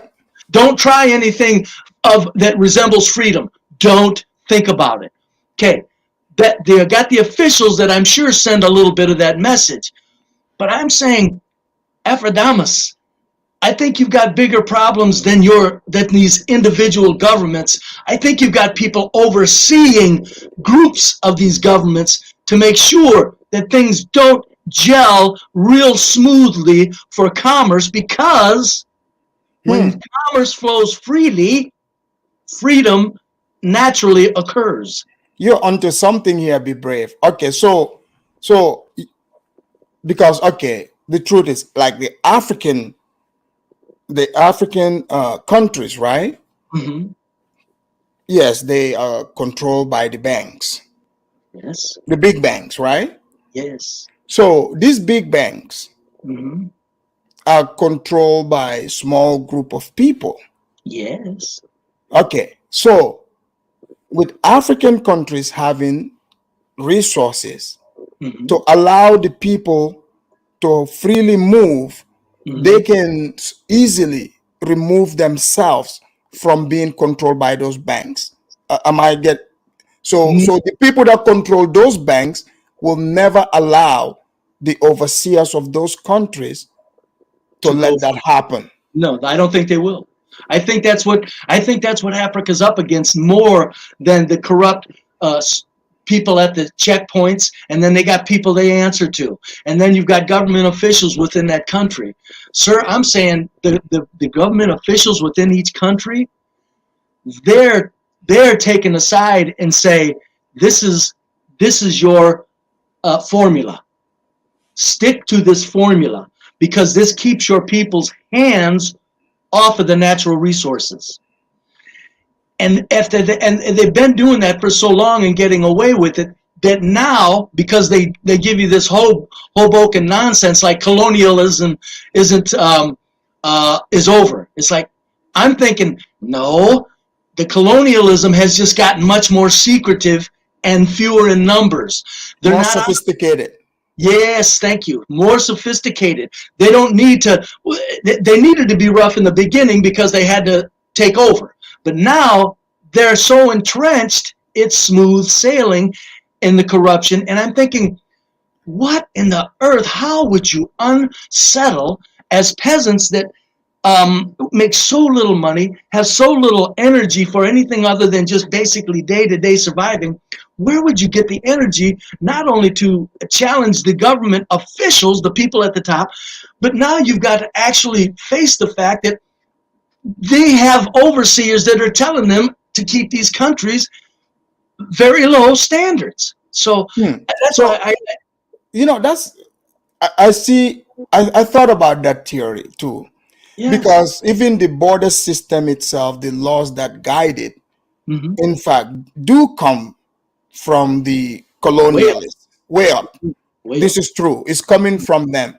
Yes. So to me, now that you said that, so you're saying from the beginning, the law itself is corrupt. Yes. Before it got to the low level. The law itself was engineered to keep the African people on their face. Now here's another thing. The same people that make Americans' economy great control your economy. So see, you just got different levels of what they're playing. They're just playing mean on yours. They needed the Americans to rise so that that's their throne land. That's where all the economic energy comes on the planet. That's why they let us play along with them. Right now, they're knocking whites off their feet in America. We're not doing bad. We're still better than, but we're way not lower than we used to be. We used to have union jobs where you worked one job and had 3 houses. Right. And that was excessive. That was ridiculous. But now, so the same people that are controlling the U.S. social fabric are controlling the African social fabric. That's something that the world has to understand eventually in order to make any headway as far as like in your countries are concerned. If I was an African, I would be saying, you engineered this American society to this fabulous degree and to this fabulous living standard. Please, talking to the same throne, please give us a little bit of that, as opposed to stopping at the government officials of each country. And that's not being discussed properly because everybody's afraid of the single power structure on the planet. Right. They're afraid to mention them. They're afraid to get called kooks. So I'm just wondering, when I look at Africa and South Americas and Indonesias, and I'm going, what? It just seems like if the people would just get a little more realistic, they would do much better than trying to stop at the officials. But I'm saying this, my money is this, Afridamus. I'll bet you the officials somewhere have made it known to the, I even call Americans peasants. We don't think we're peasants, but we are. Oh yeah, the guys at the top, they see everybody as we're peasants at the bottom. Right. I even call millionaires peasants. They don't like it. It's too bad. Right. Realistically. So the peasants in Africa are I think they just know, don't try it. And that's the sad part about it. You know what? You're absolutely correct, because if you look at it like some of the countries, the people want to make change. But I'll come back to you, Be Brave. Hold that thought for a second. Kidola, chime in, Kidola. Kidola, what do you want to say about the topic here? Afridamus, the topic is great. You see, honorary Ghana, you look, these border guards have eyes and they can sense easily people with money inside a bus. You understand? So if an honorary Ghanaian, when I mean honorary Ghanaian, I mean somebody that lives close to the border, that is indigenous. I don't think he will have to show anything before he will cross that border. So what you see is that this border guard, they could smell you inside the bus and know that there's money with these people. Even with those So they pick and choose? yes. Yeah. You have to start. People live close to that border. They exchange communication, possibility. Some of them are from the same tribe. You understand? So what they did, some of these border guys, they can see easily that people that rent, because they rent these big tourist buses, right? When you rent these big tourist buses, it's easy to pick that. Whoa, hold a minute. For them to rent this kind of buses, these people can afford that kind of $2 or $5, whatever it is. I don't think they're doing it to everybody. So they are. So like I told the story, like I visited Gambia, like I was traveling to go to Senegal, right? So in the line, they, like I was there, I had my backpack. They picked me out, quote unquote, for random search. Like they took me to this office to check my bag, but so you might be right, because they didn't do it to the other people, like the regular locals there. They smelled you. They smelled you. They knew that you. Yeah, it was. I was upset. I said, why would they just randomly pick me? But now that you said that, made sense. Like they did let the other people. But like me, they somehow pulled me. Yeah, because these are professionals. They've been in this border for years. You understand? They have they have their own psychology. You understand? That psychology is also psychology. So they're just there, and they want to make. It's not like they're making this. They can also make this money to live better life for themselves. You see, the corruption. Is not that the top people knows, but them and a little bit above them, then above the other one. See, they all give you returns. You understand? They all give you returns, and these returns every month or every year or every week, you must have to submit this return. Oh, okay. So they have to wait. So they're not keeping the money. They have to bring that money to an office. I think they have some specific amount of money you are allowed to bring in a week. You understand me? Or in a month. Okay, so be brave. You're onto something there. If you refuse, it's more than just the regular guys. If you refuse to bring that money, they will take you out of that border and take you back to the office. If you're in the office, you have to wait for your salary. That might not be enough for you because you might have children in the school. You understand? You might have extended family to feed. So this kind of money you bring in, you take your little one, the master at the top take his own. So you using this money on your own. Some of this might be to sponsor their own extra curriculum life, like children going to school, extra shoe for children and all these things. See, Africans it's from the higher up, so there's nobody to report to. Who are you going to report to because before they put you there as a border guard, they also have head office. So you can just be head office, shifting 5 to 5. That's going to be your job. But if you happen to be in that border, the head of that border post must return something to the other top man. You get what I'm saying? To the other top man. Then that top man will return something to the other top man. You understand? That's just where this thing flow. That's why they were hustling. They want something by all means from these people. So it's a stress also from, it's also a stress for them also because they did not put them there because they like them. They put them there because they think this their boys, they could work. And if you refuse to return, man, you'll be out of that place. You'll be in the office. Can I add to what Kidola said? Go ahead. Coming from the Nigeria perspective is completely right. Those kind of checkpoint and those kind of area, these people get picked. They don't put anybody there. So the money they're going to make on that day or the week or the month is going to be shared. I am honestly telling you, this is like, they work like a mafia. So if you're not going to be able to, what Be Brave was saying, he was onto something there, saying it's like way higher up. So it's not only the border guy that we're seeing. No, No, you just want to. People are gonna attack the little guy sitting there and doing his job. You know, they're gonna attack the guy, but is higher than that. There is layer to it. If that guy is like a quota, if they tell you this border on Saturday make $10,000, you're gonna have to come up with that 10,000 K, or no one's going, or you're gonna be replaced. And they could see that those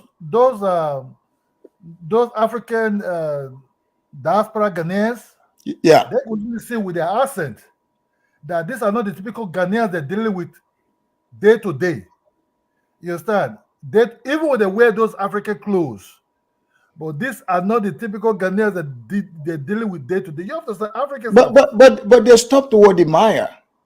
Look, Wode Maya, Wode Maya can also play a game. Also, you see, this is. Oh, so it sounds like St. James was.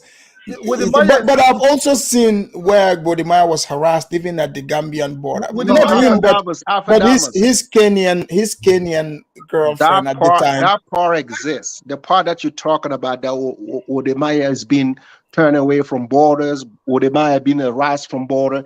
We all agree. We all Africans. Those things happen to us, to our family members, and we're not going to come here and say those things don't exist. I'm not lying. It's true. James, the Gambian border, they harassed his Kenyan girlfriend because the Gambians border. He said they don't trust the East Africans. They are terrorists. There you go. He said it. So it's like the Africans don't even trust the other Africans just because. He doesn't know Kenyans. He thinks Kenyans are terrorists. There you go. Huh? There you go. A question. Yeah. What? Where you lived, Afridamus, as a child, what country are you from? Gambia. Basal? No, Gambia. Gambia. Okay. Were there intense slums where you lived? No, it's not like I just live in regular old society. Right. So like not you. No, I know. Like even there, I haven't seen like the extreme slums. I've seen extreme slums in other places, but not Gambia. I mean, I'm sure there is somewhere there, but I have not personally seen the extreme slums. Okay, because I'm wondering, anybody can answer this question.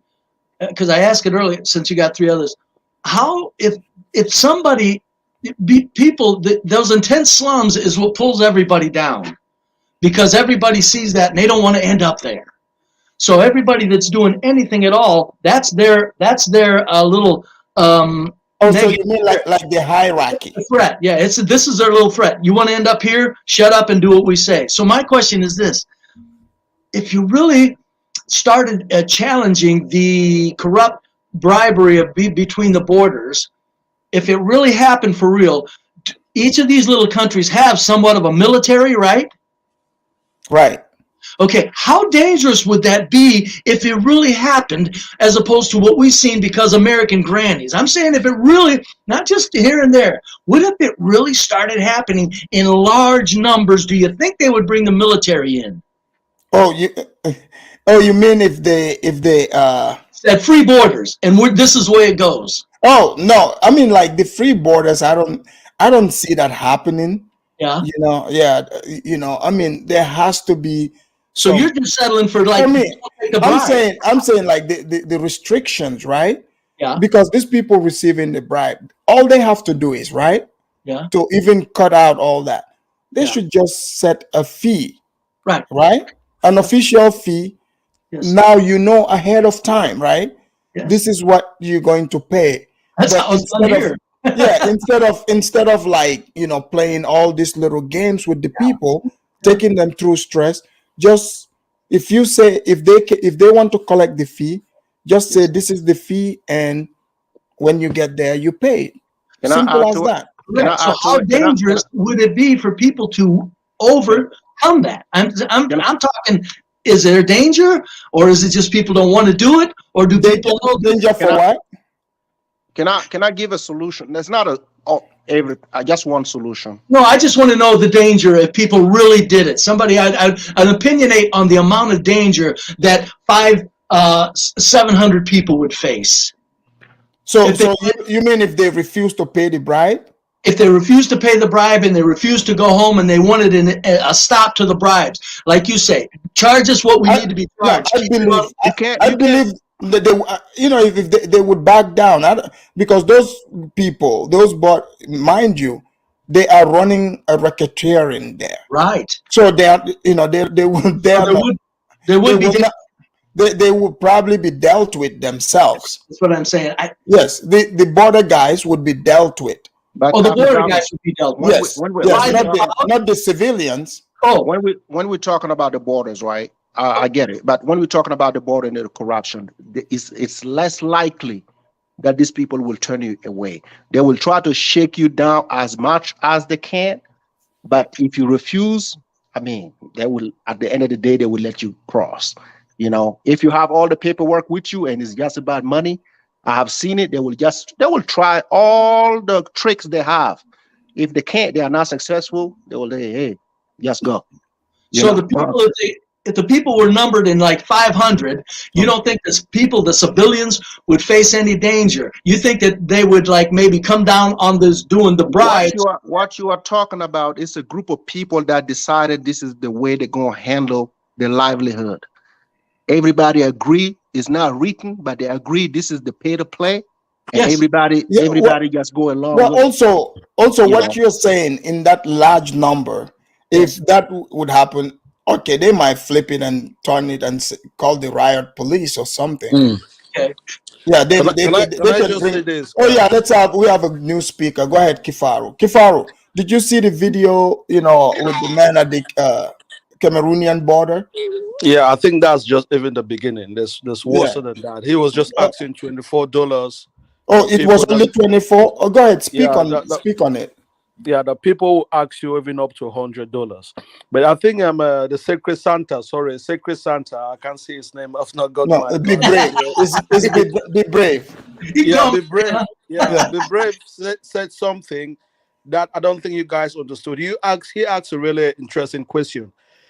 Is corruption part of the revenue flow of African country? It is yes. Yes, okay. We did answer that. Yes. Yeah, I just want to share some light on it. It's global. It's global because the lack of the African nations to institute a taxation system.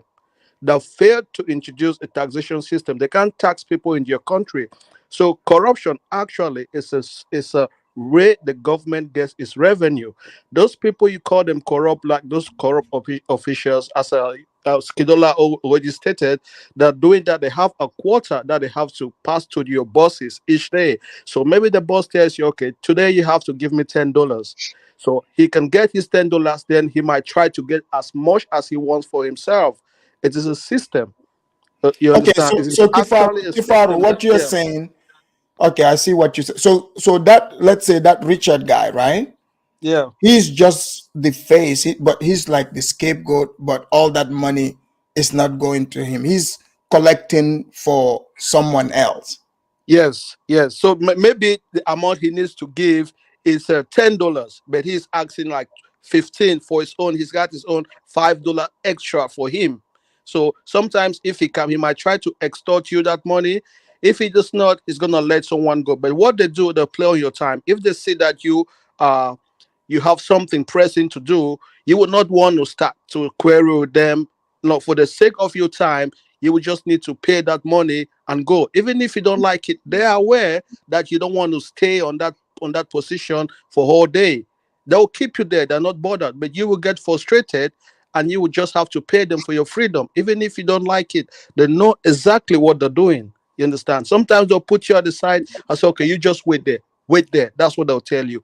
Wait there. We'll come back to you. You'll be frustrated and you need to pay them that money before you go. That's just what they do. Can I add to that one solution? Where I'm from now these days, if the police officer stop you, you don't have to get out. That's what was happening in Africa. You get out your car and you go towards two police officers and they shake you down and you pay, you go back to your car. So now this current president said, no, when these people stop you, just pull over. The police officer will come, ask you for your papers. You give the papers and then you're good to go. You don't get out of your vehicle. So that helps a little. I'm not saying it solved the problem, but I'm like, it helps a little. Okay. And the Cameroon, numbers are kind of going down now because So the then, police are okay. not able to interact with the people like okay, for I 5. just want to say this before I leave. In Cameroon, people don't get out from the car. The police will come to you and say, "Give me your papers, your books," and he will take it away and go and sit down in his little post. What are you going to do? Yes, because he's waiting for you to get out. Exactly. That's why he's doing it. Now that doesn't work. You don't have to. He takes the paperwork, Wow. you go sit down, you stay in your car. What Kifaru is saying, I have seen that with my own eye. They take your document and go sit in the their little office. post. Yeah, in their little post. And you're just waiting. You're like, okay, like exactly. Like what's going on, you know? So you gotta go meet them there. All Thank right. you. And now you got a badge number like the United States. They have to have the badge number. And it's like the United States now. You ask for the supervisor's phone number.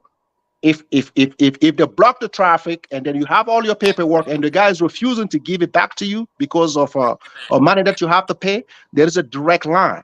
You can call that line and say, "Officer badge 265 is holding me at the intersection 6 and Chambers." Okay, that's the You see what United I'm saying? States, right? Yeah. Okay, That's the way they're Africa, doing it now. Yeah, but Africa, the corruption is passed down. It's a chain. Maybe if you call his boss is part of the corruption. The bigger boss is part of the corruption. They need that revenue to run their police station. Yeah, but now they're doing it like the United States now. Camera, like everywhere else, cameras. They want people to come up. Kifaru, Put the what do camera you on. think?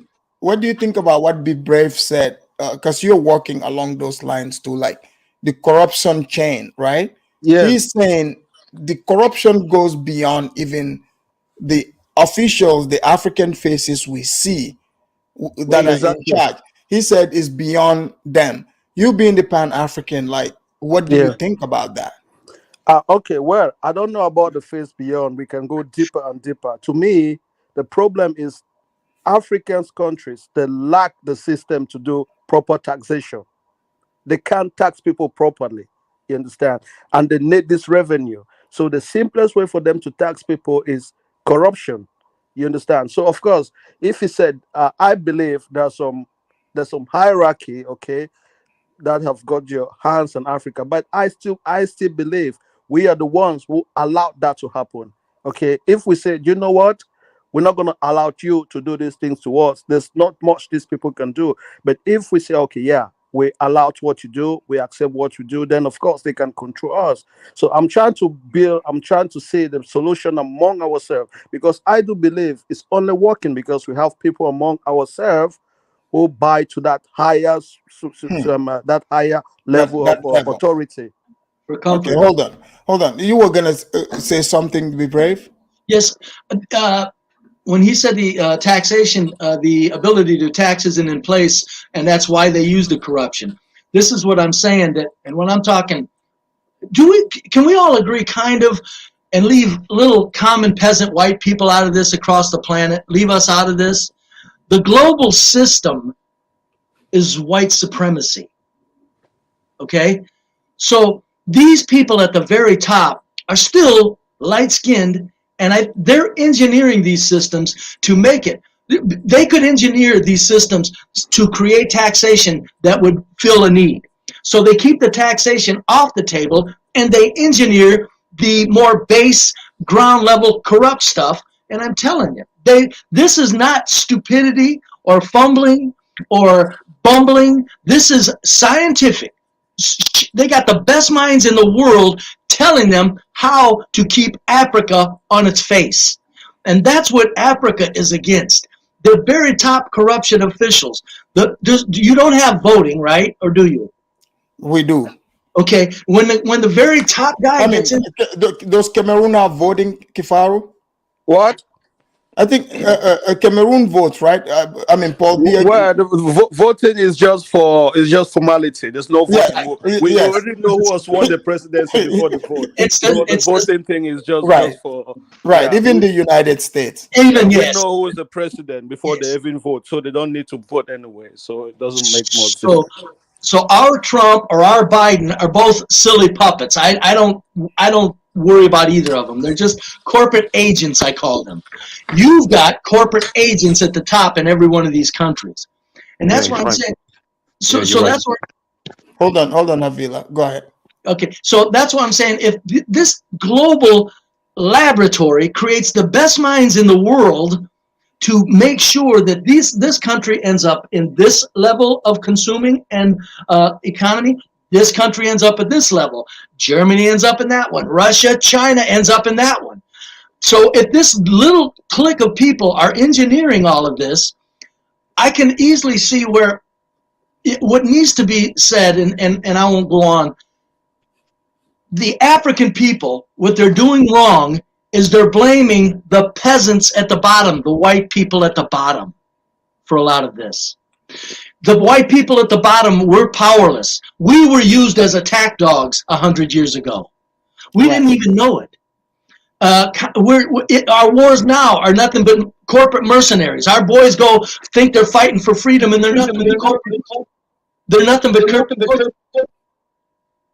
corporate mercenaries. So what I'm saying is, if this group of people had this control over the planet, if I was an African and I heard somebody talking about challenging the corrupt officials, I would be all for that. But I would still be saying we got to get to the top system of the throne on this planet. Okay, but if you look at that, you got to leave out little white people. The billion white people, they have no power. Go ahead. Yeah, but now, right? I get that, right?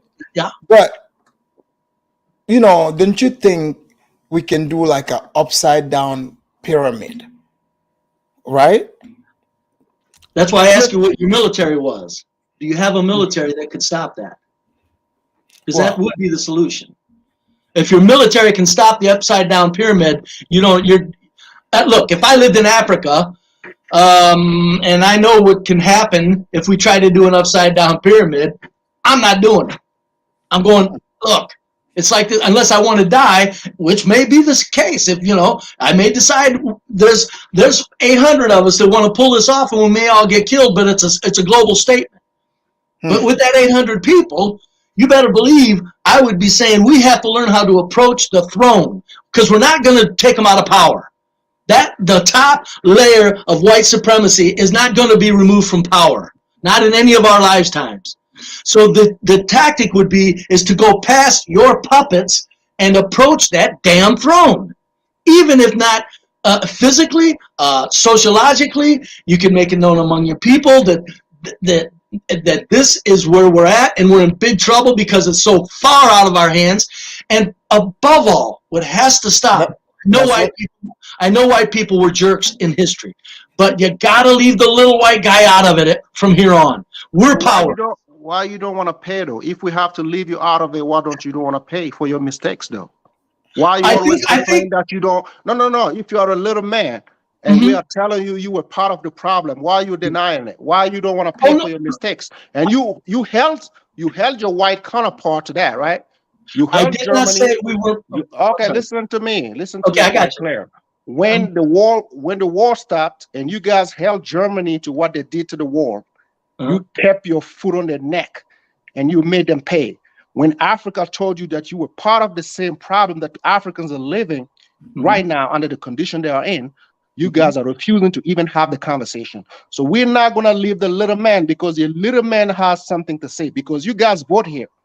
So if you guys vote for somebody who's still looking at Africa as a place where they can loot, you guys also have a say so. So if something is happening to the little man in America, I can side with the little man in America. As an African, I can side with them.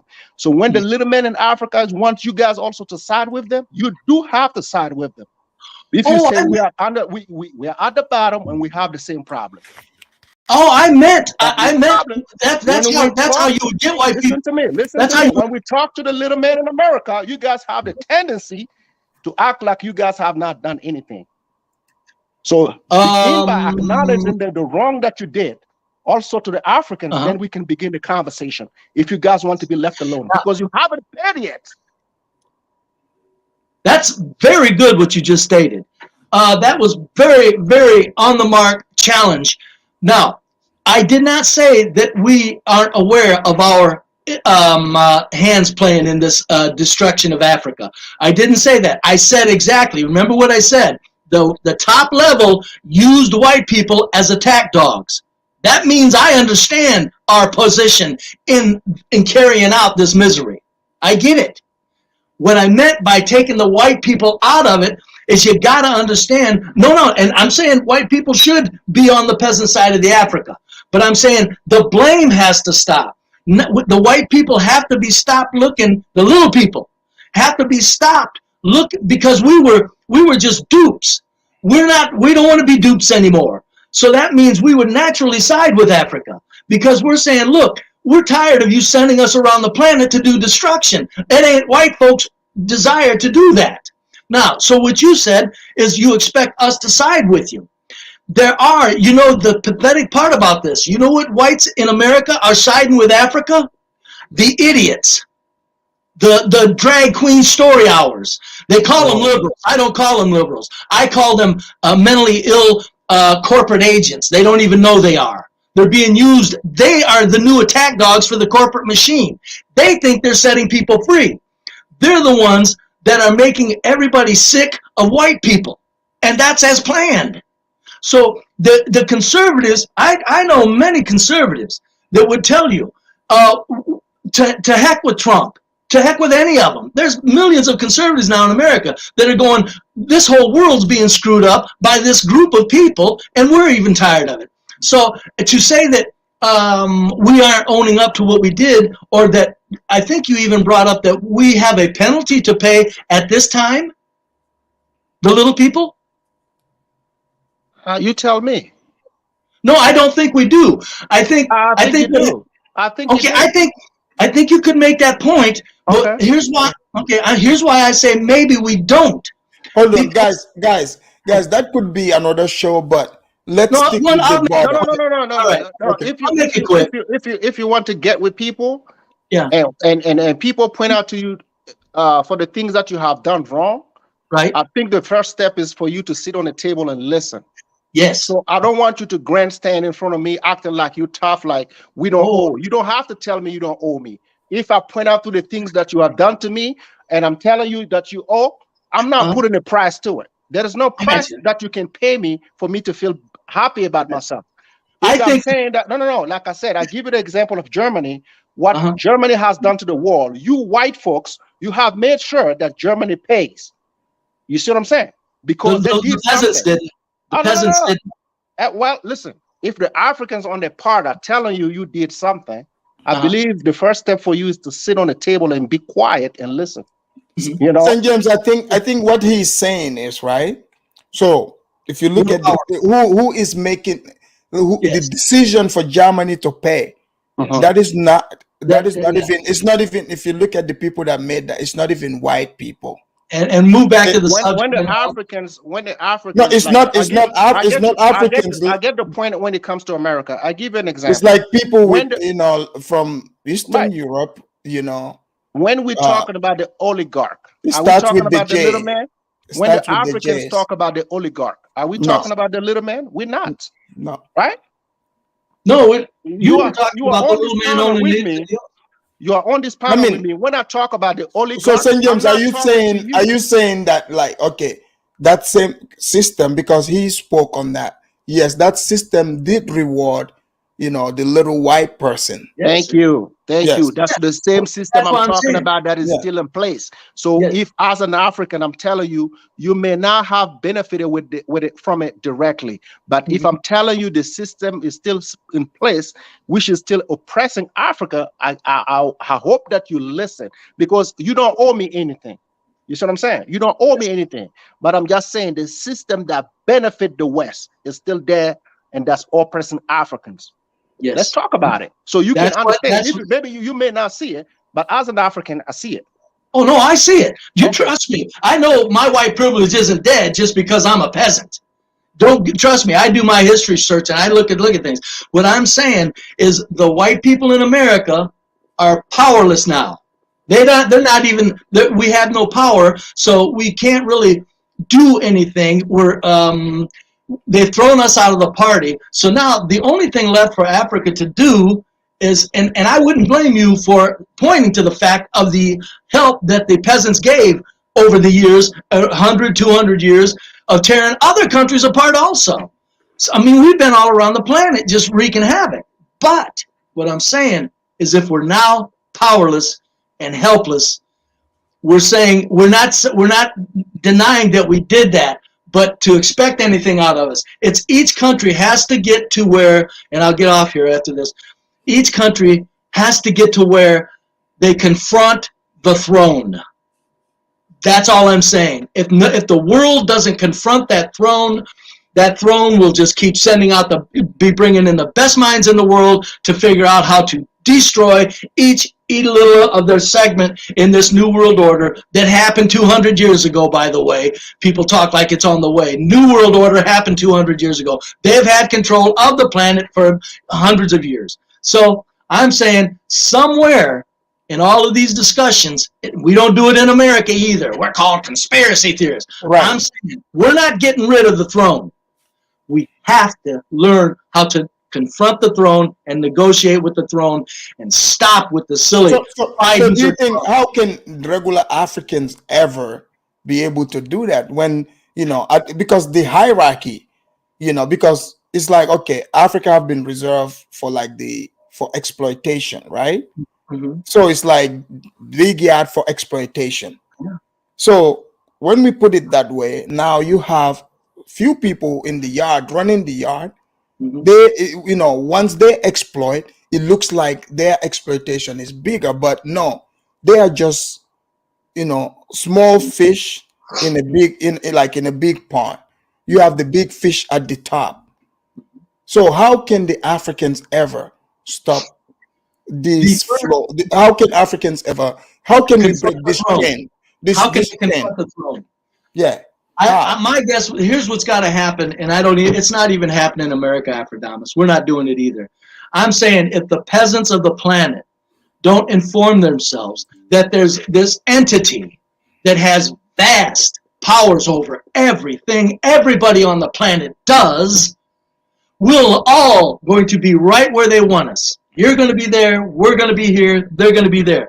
I'm saying if I was the reason that, why us peasants in America aren't all upset, because we're still way up high on the hog. We're living like gods over here. The peasants do. I mean, I'm poor. I've been poor all my life. I don't even know it. I mean, not poor, but low income. Can I ask you a question? Let me ask you an honest question. Mm-hmm. We are having a good conversation, right? Yeah, I appreciate it. So you said a peasant, right? I've never talked to Africans before. No. I understand where you're going with this. Okay, Right? Let's say I'm an African peasant, right? Okay. Yes. Can you relate to me? Of course, yes. Yes, I could. Right? Yes, I could. I guarantee you I could. If I tell you, can you side with me to get rid of the oligarch that look like you? Can you help me? Yeah, if I had you. Can I point out to the guy that look like you? Can you get rid of him for me? Your own man. The one that look like you. We can't get rid of him. I didn't say that. The throne is not going away. If I find my own way to get rid of him, will you be with me? There's no way to get rid of him. They'll break down the whole planet. No. That's what you are saying. Okay, if I find a way as an African, as an African, you telling me, okay, you can get rid of your side, right?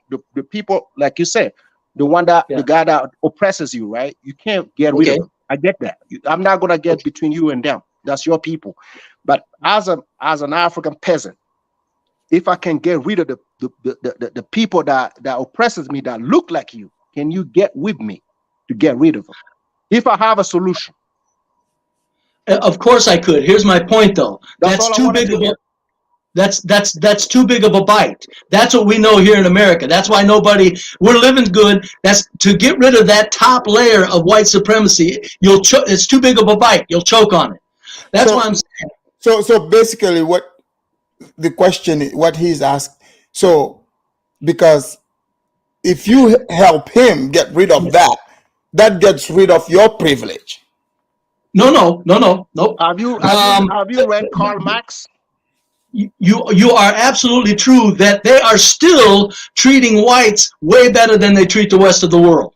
But we're still thrown out of the party. So they are still treating whites way better than they're treating the rest of the world. Right. My point is since we can't get rid of that throne, and we can't, saying you can't, and I'm telling you, I came up with a solution. Yeah, he said, what if he can? He said, what if he can? I tell you I can't. if it made sense, of on course.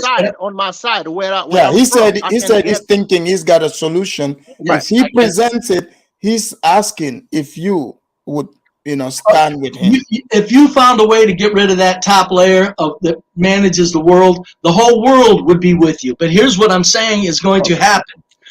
Those scoundrels own the planet's natural resources. That means they have all the wealth in the world to employ any army from any country to go wherever it needs to shut anything down. I'm telling you, I love the thought of you thinking you could get a solution. I'm saying our first step is just to realize that throne exists. How would you say you fell if you haven't tried?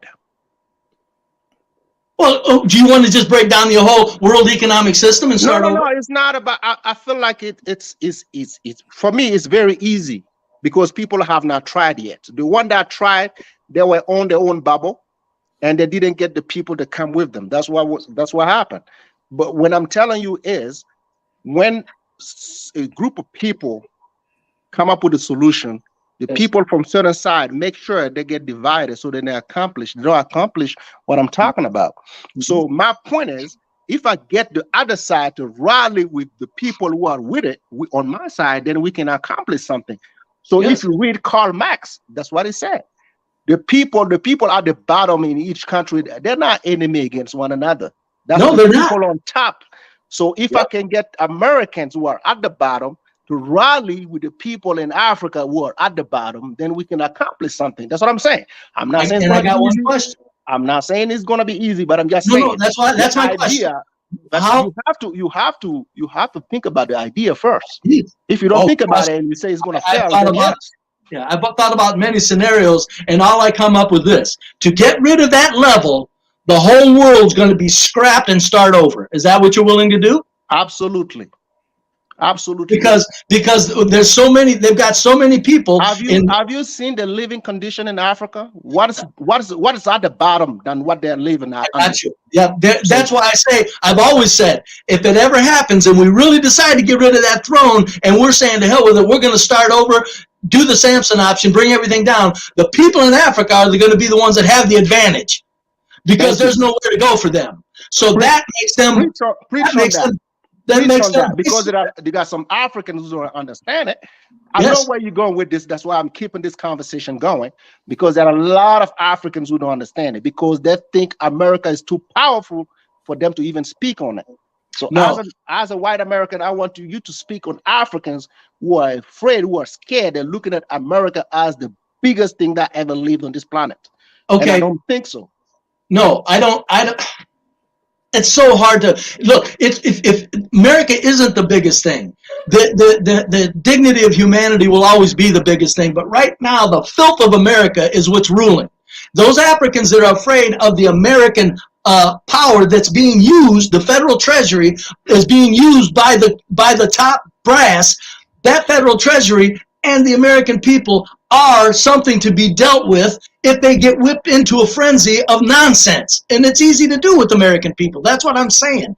So the black African people, what they have, if we all, the only thing it would do, and when I'm saying start over, are you really willing to blown up infrastructure, buildings blown apart, no more electricity in many places for years?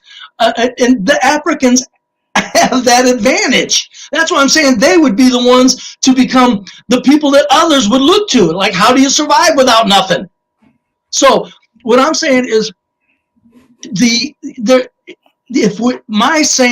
I say let's not bring the planet down.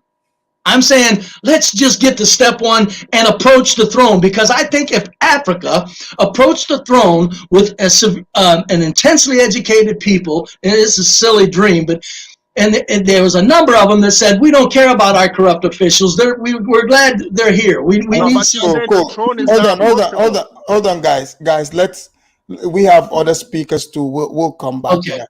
We have Chaotic in the house. Chaotic, welcome to the Afridamus report. We have Jude, we have KBM. Guys, hang tight. Chaotic, the floor is yours. Chaotic, let's say you. I don't know if you've cut the part about the bribery, corruption in. No, I haven't. Let me play it. Let me play this for you real quick here.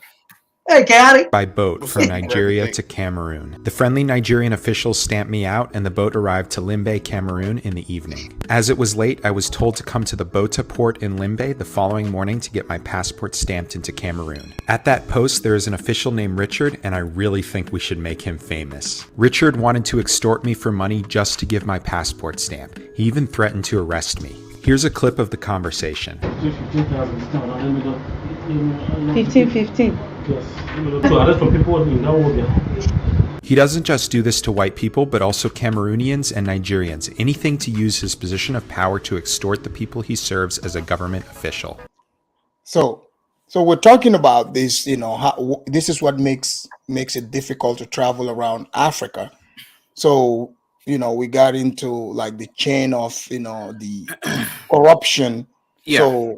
So what do you think about like border officials like Richard in Cameroon? And this is not only Cameroon, by the way. This is like rampant. It just so happened to be this one, but go ahead. Well, salute to you and happy Sunday to you, sir, and also happy Black History Month. Thank you.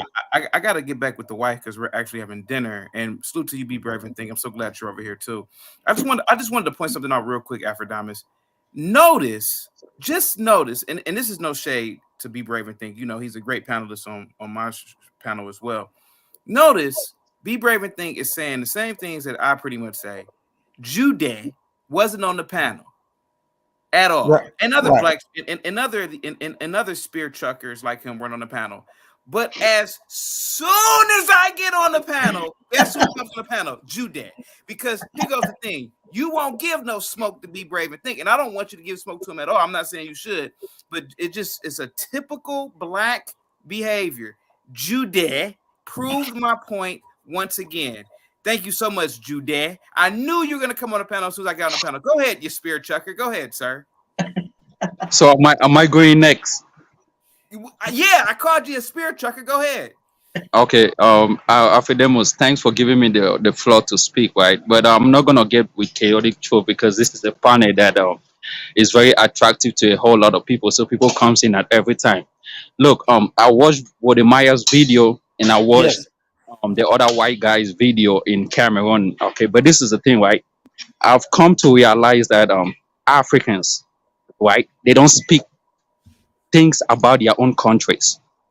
They only speak stuff that is wrong in another country, right? Take for Elaborate. instance, okay, let me elaborate. Corruption in Ghana is a big deal. It's a very, very big deal in Ghana. Okay. Corruption is in a high scheme. Have you ever heard what St. James touched on a little bit of it. It looks like you and St. James are on the same page, but keep going. Exactly. Let me finish. Even by the time you get at the airport, these guys are scamming you for money, and they have a lot of African Americans that are coming into Ghanaian borders, and these people are scamming them a lot. But have you ever heard one of these Ghanaian YouTubers talk about it, like call them out? Nope, they don't do that. He went over to Togo and crossed the border and decided to, show his right only in Togo because that's what he can do. Now that's a problem. Is corruption in every part of Africa? Yes, it is. So what makes a Togolese one different? But he's calling it out, right? I know. To be caught on camera. He's calling it out, but he has never called it out in Ghana. He has never called it out. No, he did say it's all over. Right, but he should have made that point when he was in Ghana and called those officials that are actually doing it. But this is another point that I want to make. But maybe in Ghana he's popular. They wouldn't do it to him there, right? Him in particular. But this has happened to him in many other countries. You have to take that into consideration. It has happened to him in Kenya, Uganda, Gambia. Yes. Because he's not from there. In Ghana, they will know him. Right, but this is my point. Right? Another point I want to make is there's this thing about African Americans and Africans. This is the thing. There are countries in Africa that are benefiting from African Americans entering in Africa. There are other countries in Africa that are not. Let me explain. Wait. Say that again. You said there's what? There are African countries in Africa that are benefiting from African Americans entering in Africa. There Okay. are other countries that are not. Okay, let Explain. me differentiate. You have so many African Americans entering into Ghana.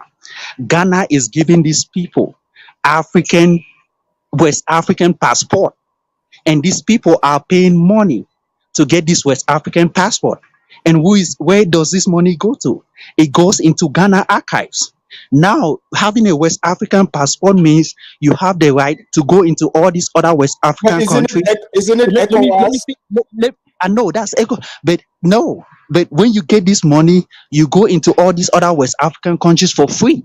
It means you have given money to Ghana, but you cannot give money to Togo. So you want to cross into Togolese border with a free West African passport. But all the money that you came into Ghana, you spend everything in Ghana. So you don't want to pay a visa fee at the border. That doesn't make sense. No, but So Africa is West Africa. So let's say if somebody has like a Togolese passport, right? The ECOWAS passport, it would be the same thing if they enter in Ghana. They wouldn't have to pay visa. So it's no, vice versa. but this is my point, right? African Americans are not Africans in reality. They are No, giving no, but visa. but those people they are Ghanaian citizens. But now that's where you are going. The Ghanaians Yeah, are but giving. what about what about Wode Maya? What about Let me Wode finish. Maya? Okay, but this is my point. Ghanaians is giving them citizenship and they pay money to have a passport from Ghana. It's not free. They pay No, money, they and that have. money is But going hold on, into Judah. Ghana. Wait, Judah. If they became Ghanaian citizens, that makes them a citizen of ECOWAS. Right, but when they are crossing into a different country, which is Togo, those people are not. They are not Ghanaians. You have to be. No, they are It's like Ghanaians. They are Ghanaians. What are you Afridamus, talking about? Afridamus, let me tell you what happened few years ago, right? Few years ago, West African opened their border and they say, okay, if you have a good that you produce in these countries, they have to cross into one country, right? But out of a sudden, certain countries in Africa, in West Africa, were getting their manufacturing good from China, rice, like product like rice. But the way it was coming into Benin, and this rice and was moving into other countries like Nigeria. Nigeria shut down their border. Did you know why? Because the rice that was being imported into Nigeria was not being produced by Beninois. It was coming from China and other countries. Now, if you have a product like African Americans that are coming from overseas who are foreigners, that is supposed to be foreigners in Africa. You claim No, that they are but wait, Ghanaian Judah, citizens and they are wait, Judah. crossing into another border Hold claiming on, to hold be on, Africans. Come hold on, on, man. Judah. It just Wait, doesn't make no sense. Their hold on, country is benefiting from these people, but Togolese are not benefiting. So you take Judah. all the Hold money on, and you claim. Judah. Come on, Judah. bro. Wait. Okay, Judah. Fine. You want to? They have ECOWAS passport just like Wode Maya. Both them and Wode Maya were treated the same. So what about Richard? Like in Cameroon, right? Right. The white guy clearly said this didn't only happen to him; it Right. was It happening happened to to. Cameroonians and It happened to. Nigerians. And There's no visa between Ghana and Togo or these countries. So those African Americans you are focused on, mind you, those people are Ghanaian citizens. no, That's what but they I'm are not trying to tell you. Ghanaians. They are not Ghanaians. They are Oh, not Ghanaian okay. citizens based on Togolese, based on Togo law. That's what I'm Good. saying. Based Good. on Togolese, these people are not Ghanaian citizens. From black They are Americans African talking about rights Americans. in Togo. They Okay. are African Americans. Okay. Now Let's have next speaker and then we'll come back to you. let me touch on the white guy that spend money in Cameroon border, right? Cameroon and Nigeria have a visa-free border. It means you can walk across the border. You don't have to take visa for a Cameroonian to go into Nigeria. A Nigeria person do not have to take a visa to enter into Cameroon. Now I don't know when this guy came in. That's why he said because he's not a Nigerian, so he will have to pay visa fee to get into Cameroon. So Are you serious? No, Judah. Okay, fine. Judah, let me read this super chat and I'll come to the next speaker. Just hang tight, don't leave. We have Chris O, thank you for the super chat here. And Jay also, thank you for the super chat. I'll thank you guys here. He said, Judah, you don't get a Ghanaian passport after 3 years. Most of them been in Ghana for 15 plus years. They have an ECOWAS passport. That's what I saw There's in no the there's video. no passport. Hold There's on, no hold on, passport as hold on, ECOWAS passport. That's why Dinah's got like 5 different passport. There's hold no on. Let me passport finish. as ECOWAS Hold on, passport. hold on. Let me read my. I'm reading my Your super chat. country passport is Judah, what is Judah, considered ECOWAS. hold Go on, ahead. Judah. You see why when you come on the panel, you keep saying I'm interrupting you. See how everybody is quiet. If the host is reading the super chat and addressing it, you gotta let me finish. You can't interrupt me. Let me give my 2 cents here. He said, Judah, you don't get a Ghanaian passport after three days. Most of them being in Ghana for 15 plus years, they have an ECOWAS passport. Yes, the Ghanaian passport is an ECOWAS passport, meaning that Ghana is part of ECOWAS. If you have a Gambian passport, it's an ECOWAS passport. So yes, those grannies are Ghanaians. They have the same passport as Wode Maya. There's no difference. So let me thank my super chatters here. Give me a moment. Let me thank all of them.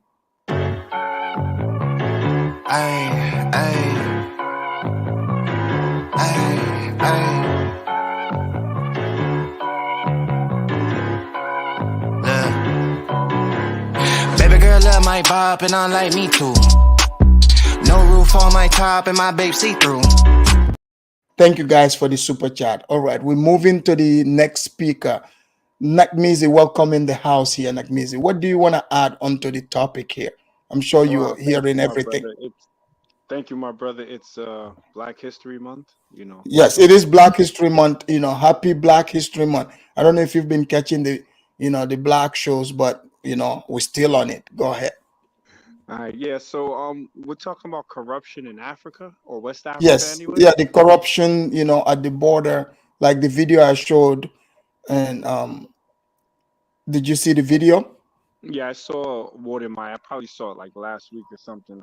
As someone who's done business in a couple of African countries, the corruption is real. I don't think that it will ever go away. It's built in the system, and one hand washes the other. And if a hand tries to stop that system, that's the one that's going to be chopped off. I think Africans need to figure that out. But to be honest, I don't think it will ever, ever, ever change. I've dealt with it anywhere from just sending stuff to going there to the extra COVID test and flying with a guy who got Extra. sent What back do you mean to- extra? Extra. Yeah, You also got the extra. You also got the extra COVID test. No, I did it. I changed my ticket to a ticket to New York because I wasn't going to deal with the extra COVID test, right? Oh, okay, I okay, I haven't been got you. back to Ghana because they're like they don't understand that if you nitpick and try to hit people for fees here and fees there, people are just gonna go somewhere else. Right. And that's what I've been doing. So until Africa gets their stuff together with this corruption and these dashing and dashes and all of that stuff, I'm good on it. You know what I'm saying? I hear you. I hear you. I hear you. Okay. Let's have. Can I? Okay. Oh, you got Let's somebody have else? KBM. KBM, welcome to the Afridamus report. KBM, you do travel to Kenya. What do you want to add onto this topic, considering what you've seen and the conversation taking place here? Go ahead, KBM. Well, personally, I don't have any issues with crossing the border or anything like that. But, my wife ran into an issue quite a few years ago. And I first want to say that her uncle is a police officer with the Kenyan Police Force, retired now. But, over 10 years ago, I'd say she bought a phone, didn't buy it from a store. And come to find out later, she went to Nairobi from her hometown. Come to find out when she was in Nairobi, she was arrested because the phone was stolen. And the way it worked was that they, instead of dealing with the situation in Nairobi, they forced her to go back to her hometown, which is about 3 or 4 hour drive from Nairobi. And she was incarcerated there for like a day. That's where her uncle was stationed in the same place, right? So basically, kind of find out it was a stolen phone. The only way she can get out, proving that she was innocent, is that she had to pay the bribe in order to get out. And lo and behold, the bribe was 500 shillings, which at that time at the exchange rate was probably about $6. So her uncle was there, and she even asked to try to have him help her not to pay the bribe because I didn't want her to pay the bribe. He said, "This is Kenya, and this is the way it is," and it's just that he did not want her to pay the bribe. However, in order for her to get out, because she was dealing with a different police officer, she had to pay the bribe. So let me ask you this: if you're traveling through one of these borders, let's say, I mean, you never had issues, but like that, the officials, like the white guy had to encounter in Cameroon with that Richard guy, and say you gotta pay. Will you pay or just refuse to play into it? I thought of that in the past, a couple times over the years. If I was in that particular situation, it really depends on my circumstance. So from what this white guy in Cameroon was talking about, it kind of sounded like he had nowhere to go back to. But if I had the option and I had the means to do so, I would do like Drew Binsky did when he tried to cross the Gambian border where they were trying to bribe him. I think that's the border you said. He drove all the way back to where he started and flew in instead. But if I was in a situation where I could not do that, then if I had no other choice and it was to keep from going to jail, if that was the another option. Yeah, because the guy did threaten the white guy that he was going to put him in jail. Then it just depends on the situation. Okay. All right. We have Mal. Mal, welcome to the Afridamus report. Mal, what do you want to add on to this? The border corruption. Yeah, thank you very much, Afridamus, for inviting me into this panel. You're welcome. Yeah, I think everybody is right about the corruption, level in border crossing. But I will take a different angle about it. I think corruption basically, we are talking about Africa right now, but I think it's everywhere. It's in USA. It's in but Europe. Mal, we don't have customs officers standing in between states in America collecting money or the European Union. So if we can focus on Africa, because that would match more, because truly, like you're not coming in American airports or European airport and they are extorting money. Yeah, that's true. That's true. Yeah, that's true. That's not what's happening. Yeah, that's true. I think the reason why I want to come into that, because it's kind of like a technological advancement into cameras and all of this. This is why you can see a lot of police officers even in Europe and in America don't do corruption because of the camera thing that is happening. But we all understand that at the southern border of America there bribery happen. That's why people get into the America illegally. So well, we don't know that for sure. I mean, I had a lot of people saying that. But what I'm saying again, if you look at it, like, have you seen the videos I've shown you? The Mexicans are being let in. Say that again. You say what? On the southern border, the Mexicans are. You would have to call it corruption the way they're being brought in. Exactly. Right. Yeah, because it's not like the officials. It's not like the officials standing there collecting the money. That's what I mean. Right, obviously, it's a crime syndicate that runs this entire operation. They have their connections. So my point is, like, you're not coming like like, let's say if I'm going to Canada, the Canadians are not asking me to pay a certain fee. They just go by the law, right? So this is ECOWAS, is West African countries, visa free. You're supposed to travel freely. Exactly. But why are these people asking for money? That's my point. Yeah. So you see, in West Africa, East Africa, South Africa, if you go through the airplane or through, mostly I think the corruption is when you actually go through the borders with a car. At the airport, there are some little corruption, especially I can say in my experience in traveling in Africa, the airport that the corruption is very blatantly, very clear is Nigeria. That one, I have an experience there. Because but you see, in this case here, right? Yes. Let me play this video for you, and you can elaborate on that. This is Cameroon. Here, let me play this because you brought up Nigeria. Nigeria is in this, so you hear how Nigeria, definitely did not cause any corruption here. Here we go. Corrupt border official I have ever encountered.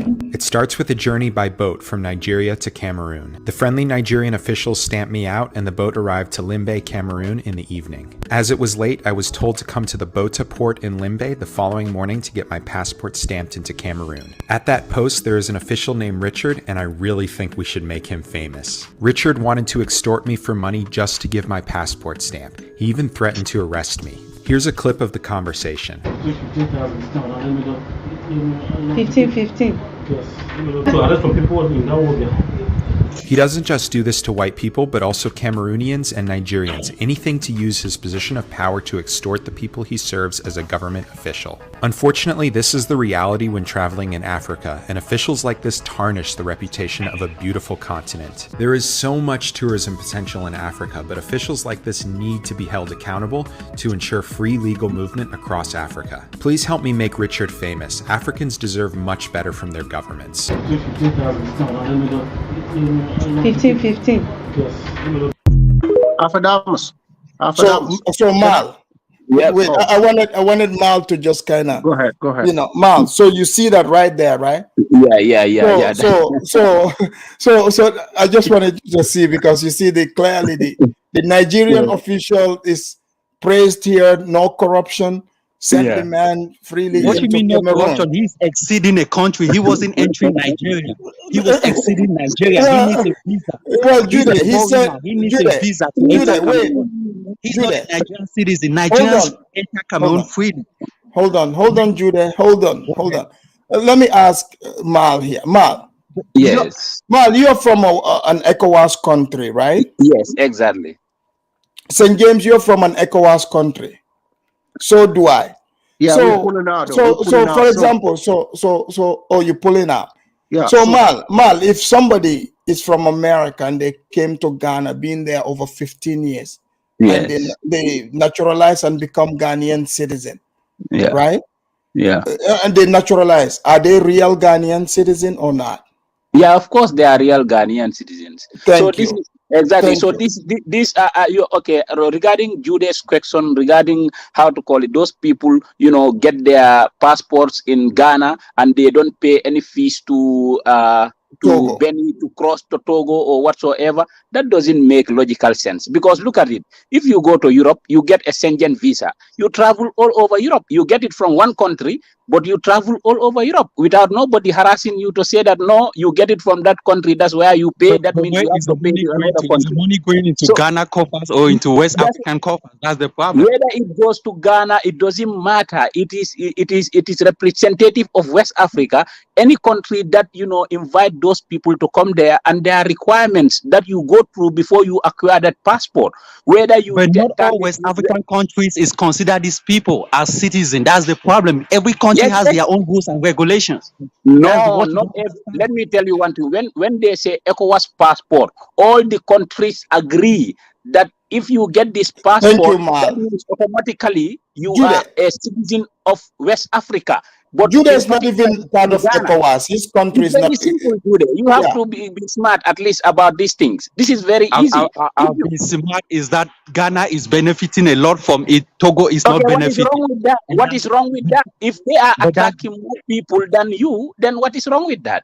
but that's a Believe problem, because when it comes, let me explain. That is a problem Hold because on, when you come Jude. into Wait, Jude. those Let people me are read the super present in chat. Togo. Hold They on. need to pay visa fee in Togo. That's the problem. Hold on, Jude. Let me read this super chat. Thank you, MS Delta, for the super chat. It's a props to the ADOS FBA grannies. They had Wode Maya's back. This is absolutely correct. You're very right. So I'm going to use the honorary black card for this one. Thank you, MS Delta.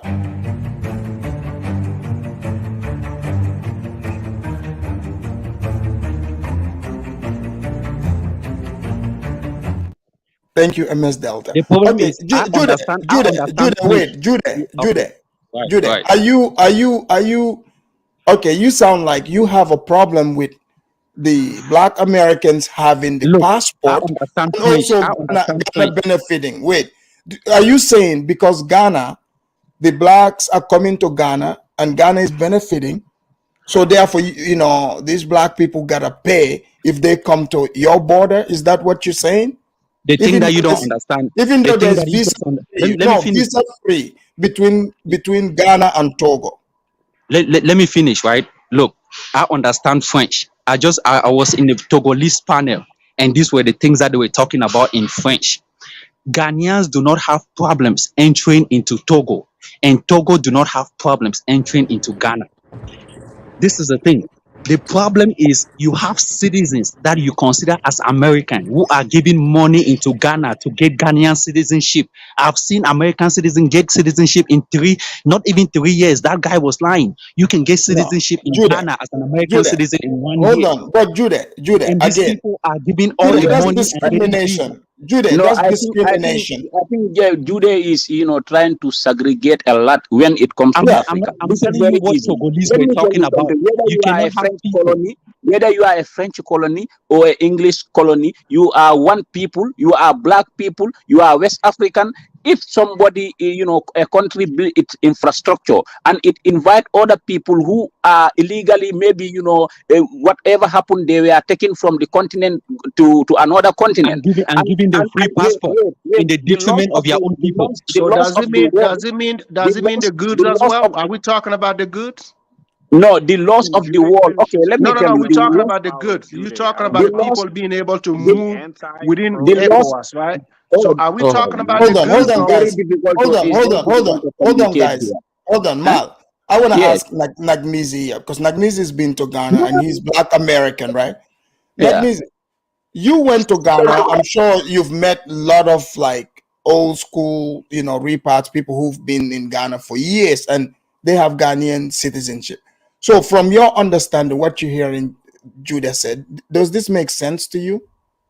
Respectfully, it doesn't make any sense. That's why I'm trying to find out what his angle is. If you have an ECOWAS passport, you are supposed to be able to go to any ECOWAS country without having to pay a bribe.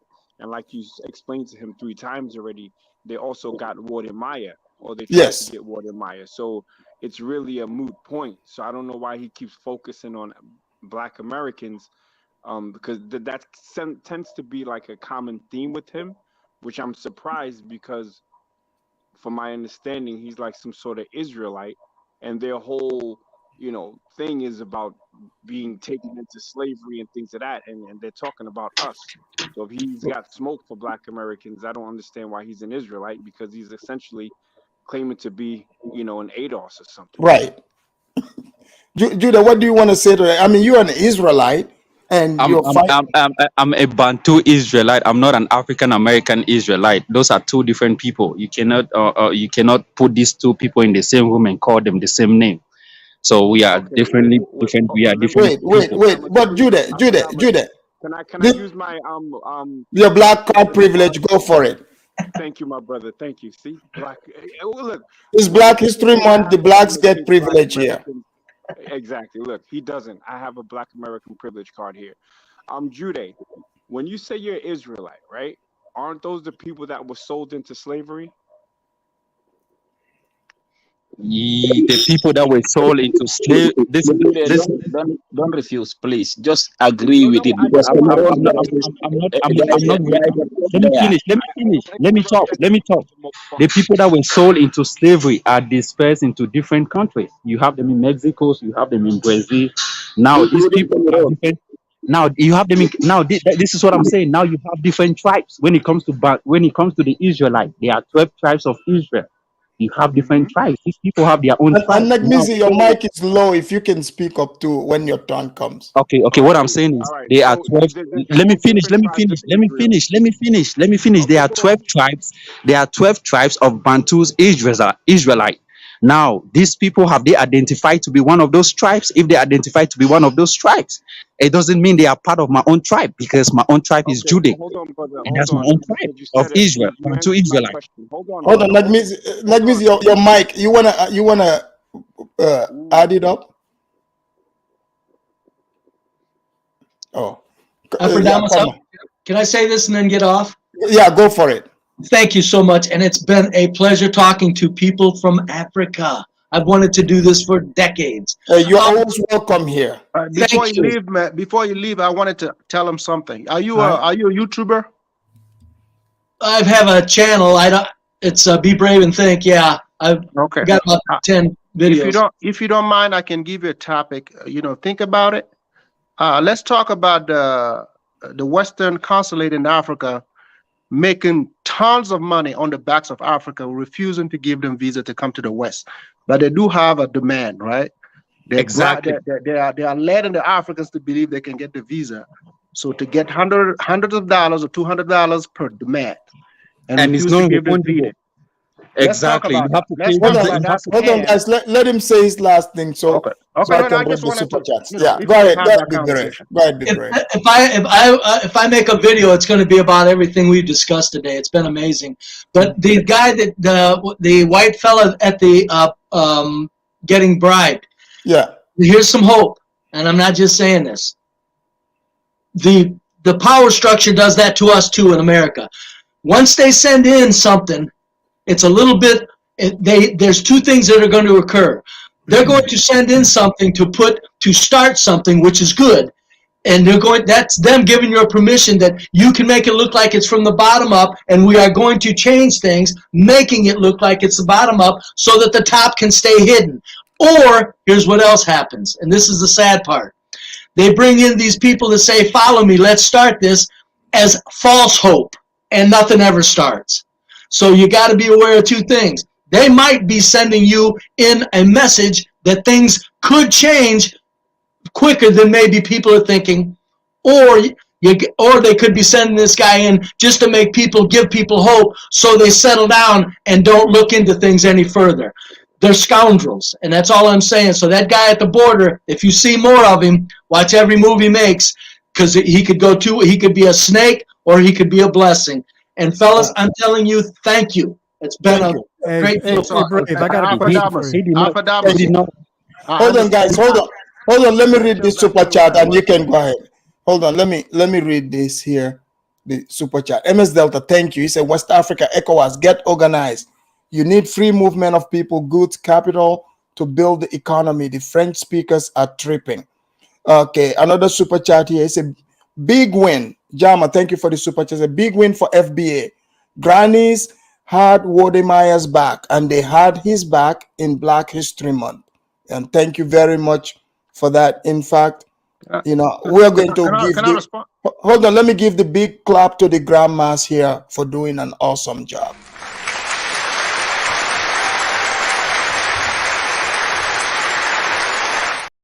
That clap was for the grandmas. All right. Somebody had a question? No. You did good. You said okay. you want to address. Thank you, Big Brave. Thank you, Big Brave. No, I had a question for him. Which is good. Afridamus. Yeah. I always tell you, when you bring the cameras, you call it in the big dogs. You see what I'm saying? When Wode Maya chose to bring the cameras at the Togo's border, he called the dogs. So what I'm saying is, you can talk about the bribery and all kind of coonery and buffoonery that's happening in Ghana, and everybody's going to be like, yeah, if they don't see it, they're not going to put a picture to it. Wode Maya don't put visuals on what's happening in Ghana. It doesn't. I'm not saying I don't watch all this video. If it does, that's fine. But I'm not going to, it's not like I'm trying to disrespect the guy. I'm trying to diss the guys or this channel. But I'm like, when you put the visuals on a country called Togo, you call it on the big dogs. So they're going to get at Ghana, because we all watch during COVID, the Ghanaian themselves extorting money from people at the airport, putting people in expensive hotels, giving them fake coronavirus tests and sending them to hotels. All of that. What Wode Maya was doing. It was Judah, wait, let him finish. Then we'll have Nagnizi too. Wode Maya was chilling, doing his thing. I don't mind, because everybody can have a camera and talk on those things. I'm not blaming him for not talking about it. But when you put the visuals in somebody else's country, then we're going to have to discuss what's going on in your own countries that you are not discussing. Discussing doesn't, like, why he chose the visuals on Togo and he's not giving the visuals in Ghana. Why he's not doing that? That's two techniques. And I'm not a fool. If you want to fool me, you're going to have to pay a hefty price to fool me. St. James, I'm with you, man. You know we don't come here and shoot. Like, listen, Hold on, St. And when James. St. James, are you just representing Togo because they are French? Listen, No, it's not about French. It's about what the French are doing. You just read. Jude, let me ask. You just St. James. no, Afridamus. You just read a super chat for someone who said the French are tripping. Who is he calling French? Exactly. What kind of divide are you? What kind of divide are you pushing? So that's why I'm trying to respond. What the Togolese are doing right is beyond Black American. They do that to Burkinabes, they do that to Mali. The Burkinabe part is going to do that to Togolese, they're going to do that to Ghanaian. We are here talking about an issue on the African continent. Like I said, what did I say when I first started? I said, I agree with everything that Wode Maya is doing, but I'm going to bring the conversation further because there is a lot of sentiment when it comes to certain countries. The visuals and that's are why not he the got same. a lot of pushback on The videos. visuals are not the same. The talking point are not the same. So all you guys, so you think he's doing an Anglo? You don't come from a landlocked country. I want all these African on this panel who don't come from a landlocked country. Are we talking about the free movement of people, or are we trying to get the free movement of the good as well? Too. Because Goods that's what we're talking about. Close down their border Don't against limit it, Burkina because Faso, people and are you looking talk at about movement of passport. people. I give you an example. If it's on the Togo side, right? Let's say there are not a lot of, let's say the Togo was landlocked. I give you an example. Togo was landlocked. So that means what? Togo has to always go to Ghana and retrieve the goods. And there are not a lot of Ghanaians going to the Togo part. So those Togolese are looking at it. How are we going to make money? Because every time we leave Togo to go get our goods, these guys are getting paid, but these guys don't come to us because we are landlocked. So how are we going to get that money? We're going to get that money based on the people that cross the border. So it's up to all this president to come on the ECOWAS level. I don't want village gangster. You on your country talking about I'm a Mr. Pan-African. When you come on the ECOWAS side, you are Mr. Nobody. So St. James, let me ask you this. They want to talk about ECOWAS when it's benefiting them. When it's not benefiting them, they don't say anything. Okay, I'm going to ask St. James another topic, but I'll wait for the next round. We'll have Nakmizi use his Black privilege card. It's Black History Month. I appreciate it. Yeah, look, I'm just really trying to understand this whole Israelite thing, right? And Nakmizi, get the fuck out of this panel. You're not African. You shouldn't be on this panel, man. Jude, calm down. Jude, stop talking nonsense on this panel, man. Nobody knows you. These are African. Wait, hold on. Just mute Jude for a second, please. Because he tends to say like, oh, Africans this and blah, blah, blah, right? But to my understanding, right, the Israelites are from Jerusalem and they hid amongst Africans, and they weren't Africans themselves, but they hid amongst Africans. And then because they turned their backs on God, they were shipped off into slavery, right? Right. Jude's people didn't get shipped off into slavery. He's still there. Or he came directly from Africa. There are 12 tribes of Israel. One of my tribes. Hold on, Jude, I'm not talking to you. And then it's like almost he's trying to grandfather himself in to the slave narratives to try to claim that he's an Israelite. It doesn't make any sense. So it's like he's. What are you talking about? You're jealous that your people weren't put on slave ships, bro. That's why you came on a plane. But that's what I'm saying. There are 12 tribes of Israel. Your own people got put in a slave ship. Mine did not. And that's why there are 12 tribes. Please, can we just stay on the topic? Hold on. Okay, that's fine. That's fine. Let's stay on the topic. That's fine. Yeah. Let's stay on the topic and don't bring Israelites history yet. Yeah. Hold on, guys. Hold on. You're not part of that, Jude. You're not part of that. You're a fake. I already told you there were 12 tribes. What is your tribe? Do you know your tribe? What is your tribe? Okay, let's not die on the tribe hill. Hold on, guys. Your tribe got shipped out. Hold on, guys. Let's not die on the tribe hill. Then you're not one of the Israelites, bro. Your claim is being shipped into slavery. My tribe is a Bantu Israelite. Identify your tribe. You might be a Bantu, but you have your own tribe. Identify your own tribe. What is your tribe? Tell me, what is your tribe? What is your tribe, though? What is your tribe? Tell me your tribe. What is your tribe? I think you're Ambazonian because you have a French accent. What Ambazonian speaks like a Haitian? Man, now you getting into my nerves, man. Take this guy out. Hold on, guys. Okay, hold on, guys. Okay, cool. Let me read this super chat, guys. Hold on. Supergirl, thank you for the super chat. Supergirl said, "No cursing here, Judah. Chill, cousin. That's your cousin from Egypt." And MS Delta, thank you for the super chat. It's a blessings to my ADOS FBA brother Nakmizi, Afridamus too. Thank you guys for the super chat. Let me give you guys the thank you here properly. And then once I finish that, we have two Niger, we have Mama Z in the house, we have Rashid as well. So when I get back, we'll get to Niger to give his 2 cents too.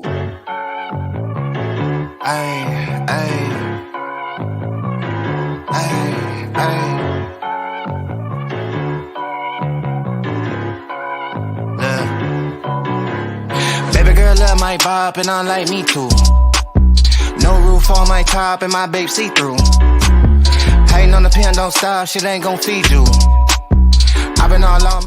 Thank you guys for the super chats. All right, now let's go to Niger. To Niger, today you are in good sitting because the official. I don't know if you saw the video where the white man traveling. Afridamus, I just want to say, not all the Israelites were sold. Look, Joseph was sold as slave. Judah, come on, stop with this. Stop with this nonsense, man. Judah, come on. Judah, hold on. Joseph tribe was sold, but the other. Hold on to Judah. Please stop interrupting. Something be unhinged these days. He's not a real Ambazonian. He has a French accent. He's Francophone Cameroonian. He's not an Ambazonian. You're a tether. All right.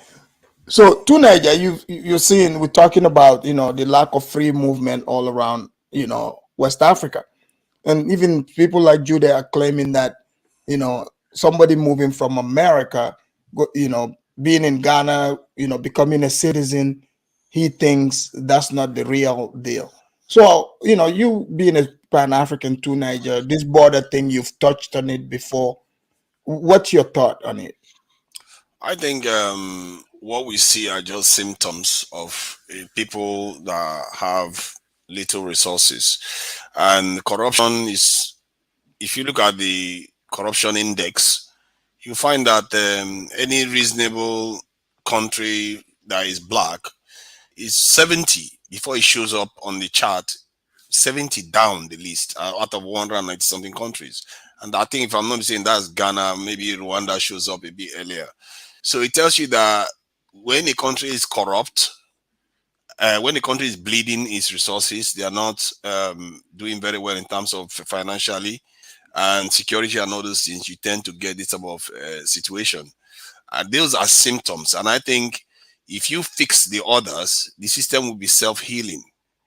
And I think like what do you mean? So for example, the video we saw, like Wode Maya being in, trying to going into Togo. Have you seen the video? No, I've not seen the video, but I saw the white guy that you played that was saying these Cameroonian. Well, they were trying to collect bribes from them, from Wode Maya's video.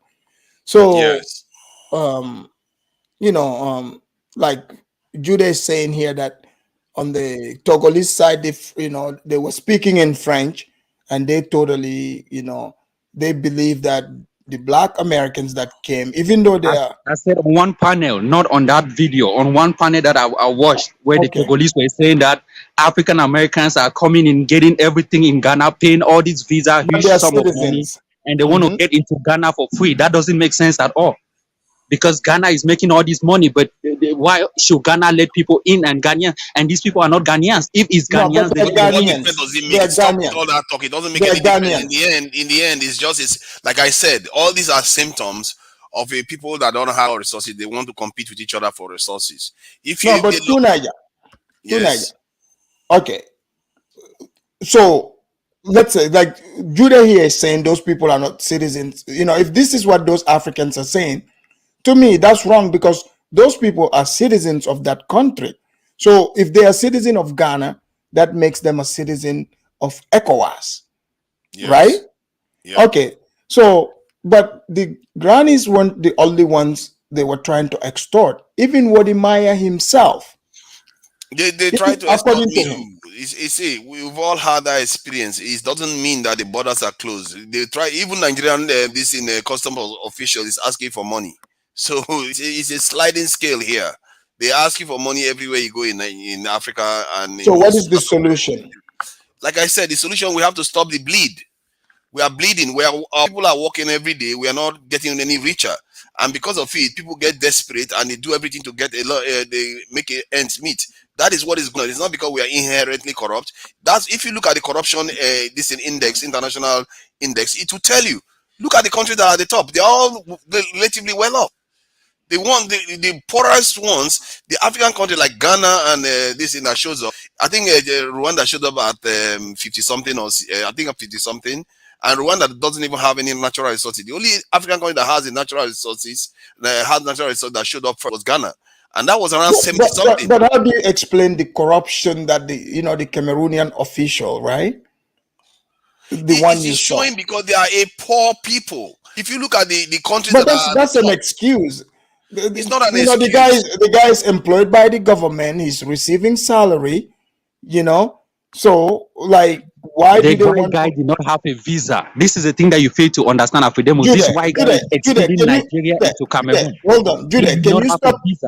Jude, can you stop interrupting the host for 1 second at least?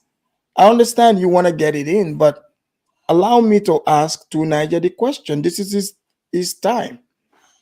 So Tunaja, from that video, I get it. Like you're saying, okay, you say the people are poor, right? That's the reason. Okay, that's fine. We'll go with that. Let me ask Mamizi the same question. I want to hear what Mamizi is saying, because Mamizi is from Cameroon, and I hope she saw the video on Wode Maya video. It's not only poverty, by the way. It's a Okay. compromised system. You don't think it's a moral problem, but let's ask Mamazi. It's not only corruption. It's a fact that their system is broken, and if you want to heal the system, you have to do all the necessary things that are meant to be done to heal the system. Once you heal the system, the rest of the system will be self-healing too. They will start setting themselves out, and corrupt people will be caught, jailed, and all the necessary things will happen within months, years. All that will disappear. It's not rocket science. All right, I hear that. Let me read this. MS Delta, thank you. Say, Afridamus, all ECOWAS will be welcome to our Kunta Kinte Hotel and Resort in the Gambia. No corruption. Exactly. MS Delta, thank you so much for the super chat. Let me make sure I give you a good clap.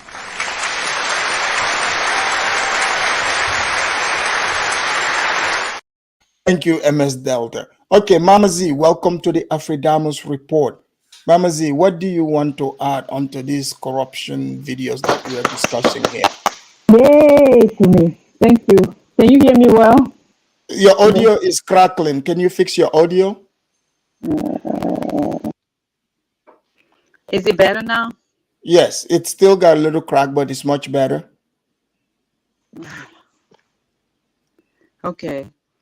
The reason why I jump up on the panel is for St. James and Jude, because they're St. James and Jude. Okay. St. James and Jude, they're very disingenuous, and I don't even understand. Wait, you didn't come for me today? They're not for you. You've been doing good. I haven't been listening for a long time, but I've been listening for like 30 minutes. You're doing okay today. So Jude and St. James, I don't understand the type of people that we are. It's what create our issue. We're never gonna go anywhere. Man, Mama Z, I want to hear you, but your audio, can you fix it? It's still got the crack a little bit. If you move your head the other way. Let me come down and come back. I'll yes. come back again. Okay. Yeah. In the meantime, we'll have Rashid. Can you go out and stay out? She's coming for you, St. James. Be ready. So, Rashid, welcome to the Afridamus report. I hope your network is gonna stay steady. Go ahead, Rashid. Yeah, hello, good afternoon. Can you hear me? I can hear you loud and clear. Okay, I want to say hello to the panel and actually also to Nagmizi. Happy Black Month. Thank you. Happy Black History Month. Black History Month. And I say hello to my fellow Africans. Yes, so these border issues we have is a big problem for Africa. Now you play the speech of President of Kenya, Uhuru. he, he's a nice talker when he's on the stages, and he's not the only president. Oh man, wait, Rashid, is this today? Is this a thing where all of you are calling out all the presidents that are speaking Pan-African? You know what? I like this topic because Rashid is you are neighbors with Kenya. Yes. St. James is neighbors with Ghana, so you right. guys know each other well. Yes, we know. But continue, Rashid. I didn't see that coming, but go ahead. So they are really nice talker, and they sugarcoat everything, and they make it everything romantic, but it's not like that. This guy, he tried to build a Berlin Wall between the Somali and the Kenyan border. Really? Yes, you can check it out. He tried to build a wall on the border, while the two area, they are families, like sister and two sisters live. One sister live in the other side, one brother live on the other side. So they are Somali towns, and he tried to build a big wall, and he tried to copy Donald Trump what he was saying in Mexico and America. So what we are talking about here, there is a contradictions about the leaders when they come to African unions. They talk about the nice talks. Well, you're calling Uhuru out, and St. James is calling out Nana Akufo. But continue. I'm coming to West Nana Africa. Akufo the rat. I'm calling Akufo the rat. You see, ECOWAS was established in 1975, and it's a big, it's almost 13 countries, right? ECOWAS, and their GDP is like 493 trillions. So they have huge impact on the world stage. If they unite on the border issue, they make it easy people to travel around between the borders. So now Wode Maya, he's a very nice man. He traveled many countries. Even he came to my town in Somalia. So he's really a good, he give us what's going on in Africa.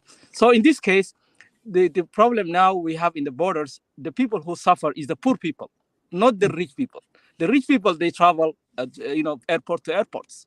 But the people who travel borders are the people who are really, who doesn't have that much money. Why was Uhuru trying to build the wall to keep Somalis out? Yeah, I don't know. Yeah, because the Somalis are the ones who travel around each other, because we live in the two sides. Because as you know, the northern part of Kenya is inhabited by Somalis. It's called the NFD. Wait. 2015. We have almost a big land over there. They call it the Northern Territory. So yes, I've read about that. So we have families on the two sides. It's all Somali tribe. We have Somali tribe. We're living in Somalia, living in Kenya, living in Ethiopia, living in Djibouti. So we are a big tribe. So we live all these countries. So, but Uhuru said he wants free movement. He said these borders were built created by outsiders. So we are all one people. And, and you're telling me he was trying to build a wall? Yes. Listen. Yes. Uhuru, Uhuru. Listen. Uhuru, he even tried to steal Somali Sea, but he lost in ICJ. Yeah, I remember that court case. Yeah, Uhuru. Let's stick to the issue, to the topic. Border, yeah. Yes, the border things. So did he try to build a big wall between the two countries, while he's talking now about colonial and all that? He blaming colonial, which left Africa 60 years ago. Why he doesn't work through this neighboring? We are brotherly neighbors: Kenya, Somalia, Ethiopia. We are all brothers and sisters. We all need each other. Africa as a whole, we are a big family. Whether you are East Africa, West Africa, we need each other. So we need to have a common sense to have a border issue solved. Whether it's ECOWAS, whether now Somalia is trying to join the East African community. So how are we going to join the East African community while our people cannot easily cross the border to Kenya? Yeah, that will be a problem. Hold that thought. Let me read this super chat real quick. MS Delta, thank you for the super chat. MS Delta said, Mama Z for president of West Africa. No, you mean president of Central Africa, not West Africa. We want to keep Mama Z in Central Africa, not West Africa. And Nagmizi said, why does a so-called Amazonian have a Francophone accent?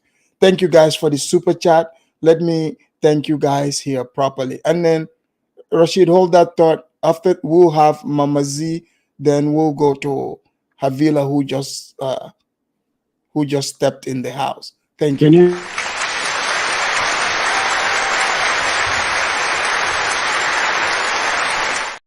Thank you guys for the super chat. All right. Proceeding on to Mama Z. Welcome, Mama Z. Thank you, Afridamus. All Is it right. better now? Can you hear me Much better. Now St. James and Judah can hear you loud and clear. Go for it, Mama Z. Okay, this is for St. James and Judith. I don't understand why Africans are so that discrimination energy that we have in ourselves, that tribalism spirit that we have. Like every time we're discussing something, someone has to come and find any reason to kind of like separate us and talk about. So now they're making it, even though St. James acknowledged that it was a good thing that Wode Maya did, now he comes back and said that the same energy that he's talking about, that with he should go back when he's Ghana, exposing the Ghana's corruption. Wode Maya has spoken about a Ghana issue. Maybe you don't follow him all the time. And even if he did not, it still doesn't matter. Wait. About what? You said even if he doesn't follow what? I said if he doesn't follow Wode Maya's videos, right, release. So yeah. I mean, so what do you think about Maya, that video, Mama Z? What do you think about that? It was wonderful. I'm all about exposing and calling out and speaking up. So you don't think Wode Maya even have like a motive?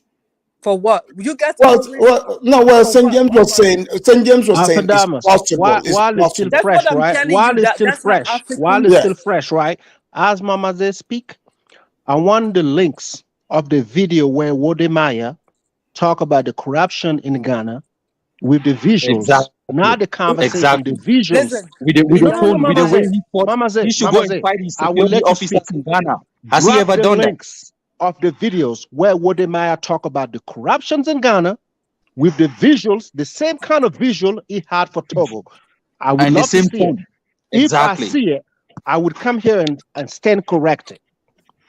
That's all I need. St. James, it doesn't matter. The issue still stands. Okay, People so struggling who's lying now? Who's lying now? You want to make the topic about something that's Afridamus, did I say visuals or did I say conversation? Please conversation. Help me. Yes. It doesn't matter. Don't even bring that up when we're discussing this. No, because you don't understand what I'm talking about. You want to attack. You want to go for the attack. No, you don't listen. That we do. I said, even when you put the visuals, when you put always saying, "Oh, you call me a why about you? What about you?" It doesn't move. It doesn't. It's not progressive. So what Wode Maya did is progressing. Of course. Tomorrow, the Togo border people will bribe. While we're talking, they will still bribe. Mama Z, wake up and smell the coffee.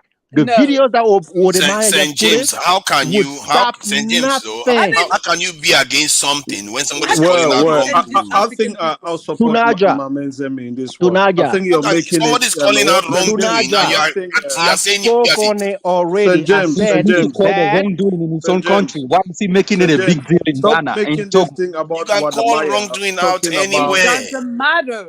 Talking about your country, no, he does not even know. It's just. Come on, man! Don't. This has been so tribalistic, as Mamins has said, and that is wrong. This has got nothing to do with Afridamus. Tomorrow, do a show and see if the videos of Wode Maya it doesn't matter. Anything. It doesn't matter. People will learn. Look, it doesn't matter. Talking about tribalism, right? They're the more tribalistic people that I've never seen. They talk about tribalism, but they're the most. In their own country, they're the most tribalists. Wode Maya did not go inside of Africa.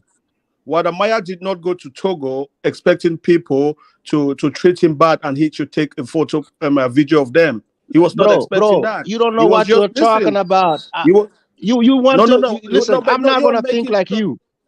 No, yeah, because you're not thinking correctly. So you think you think correctly?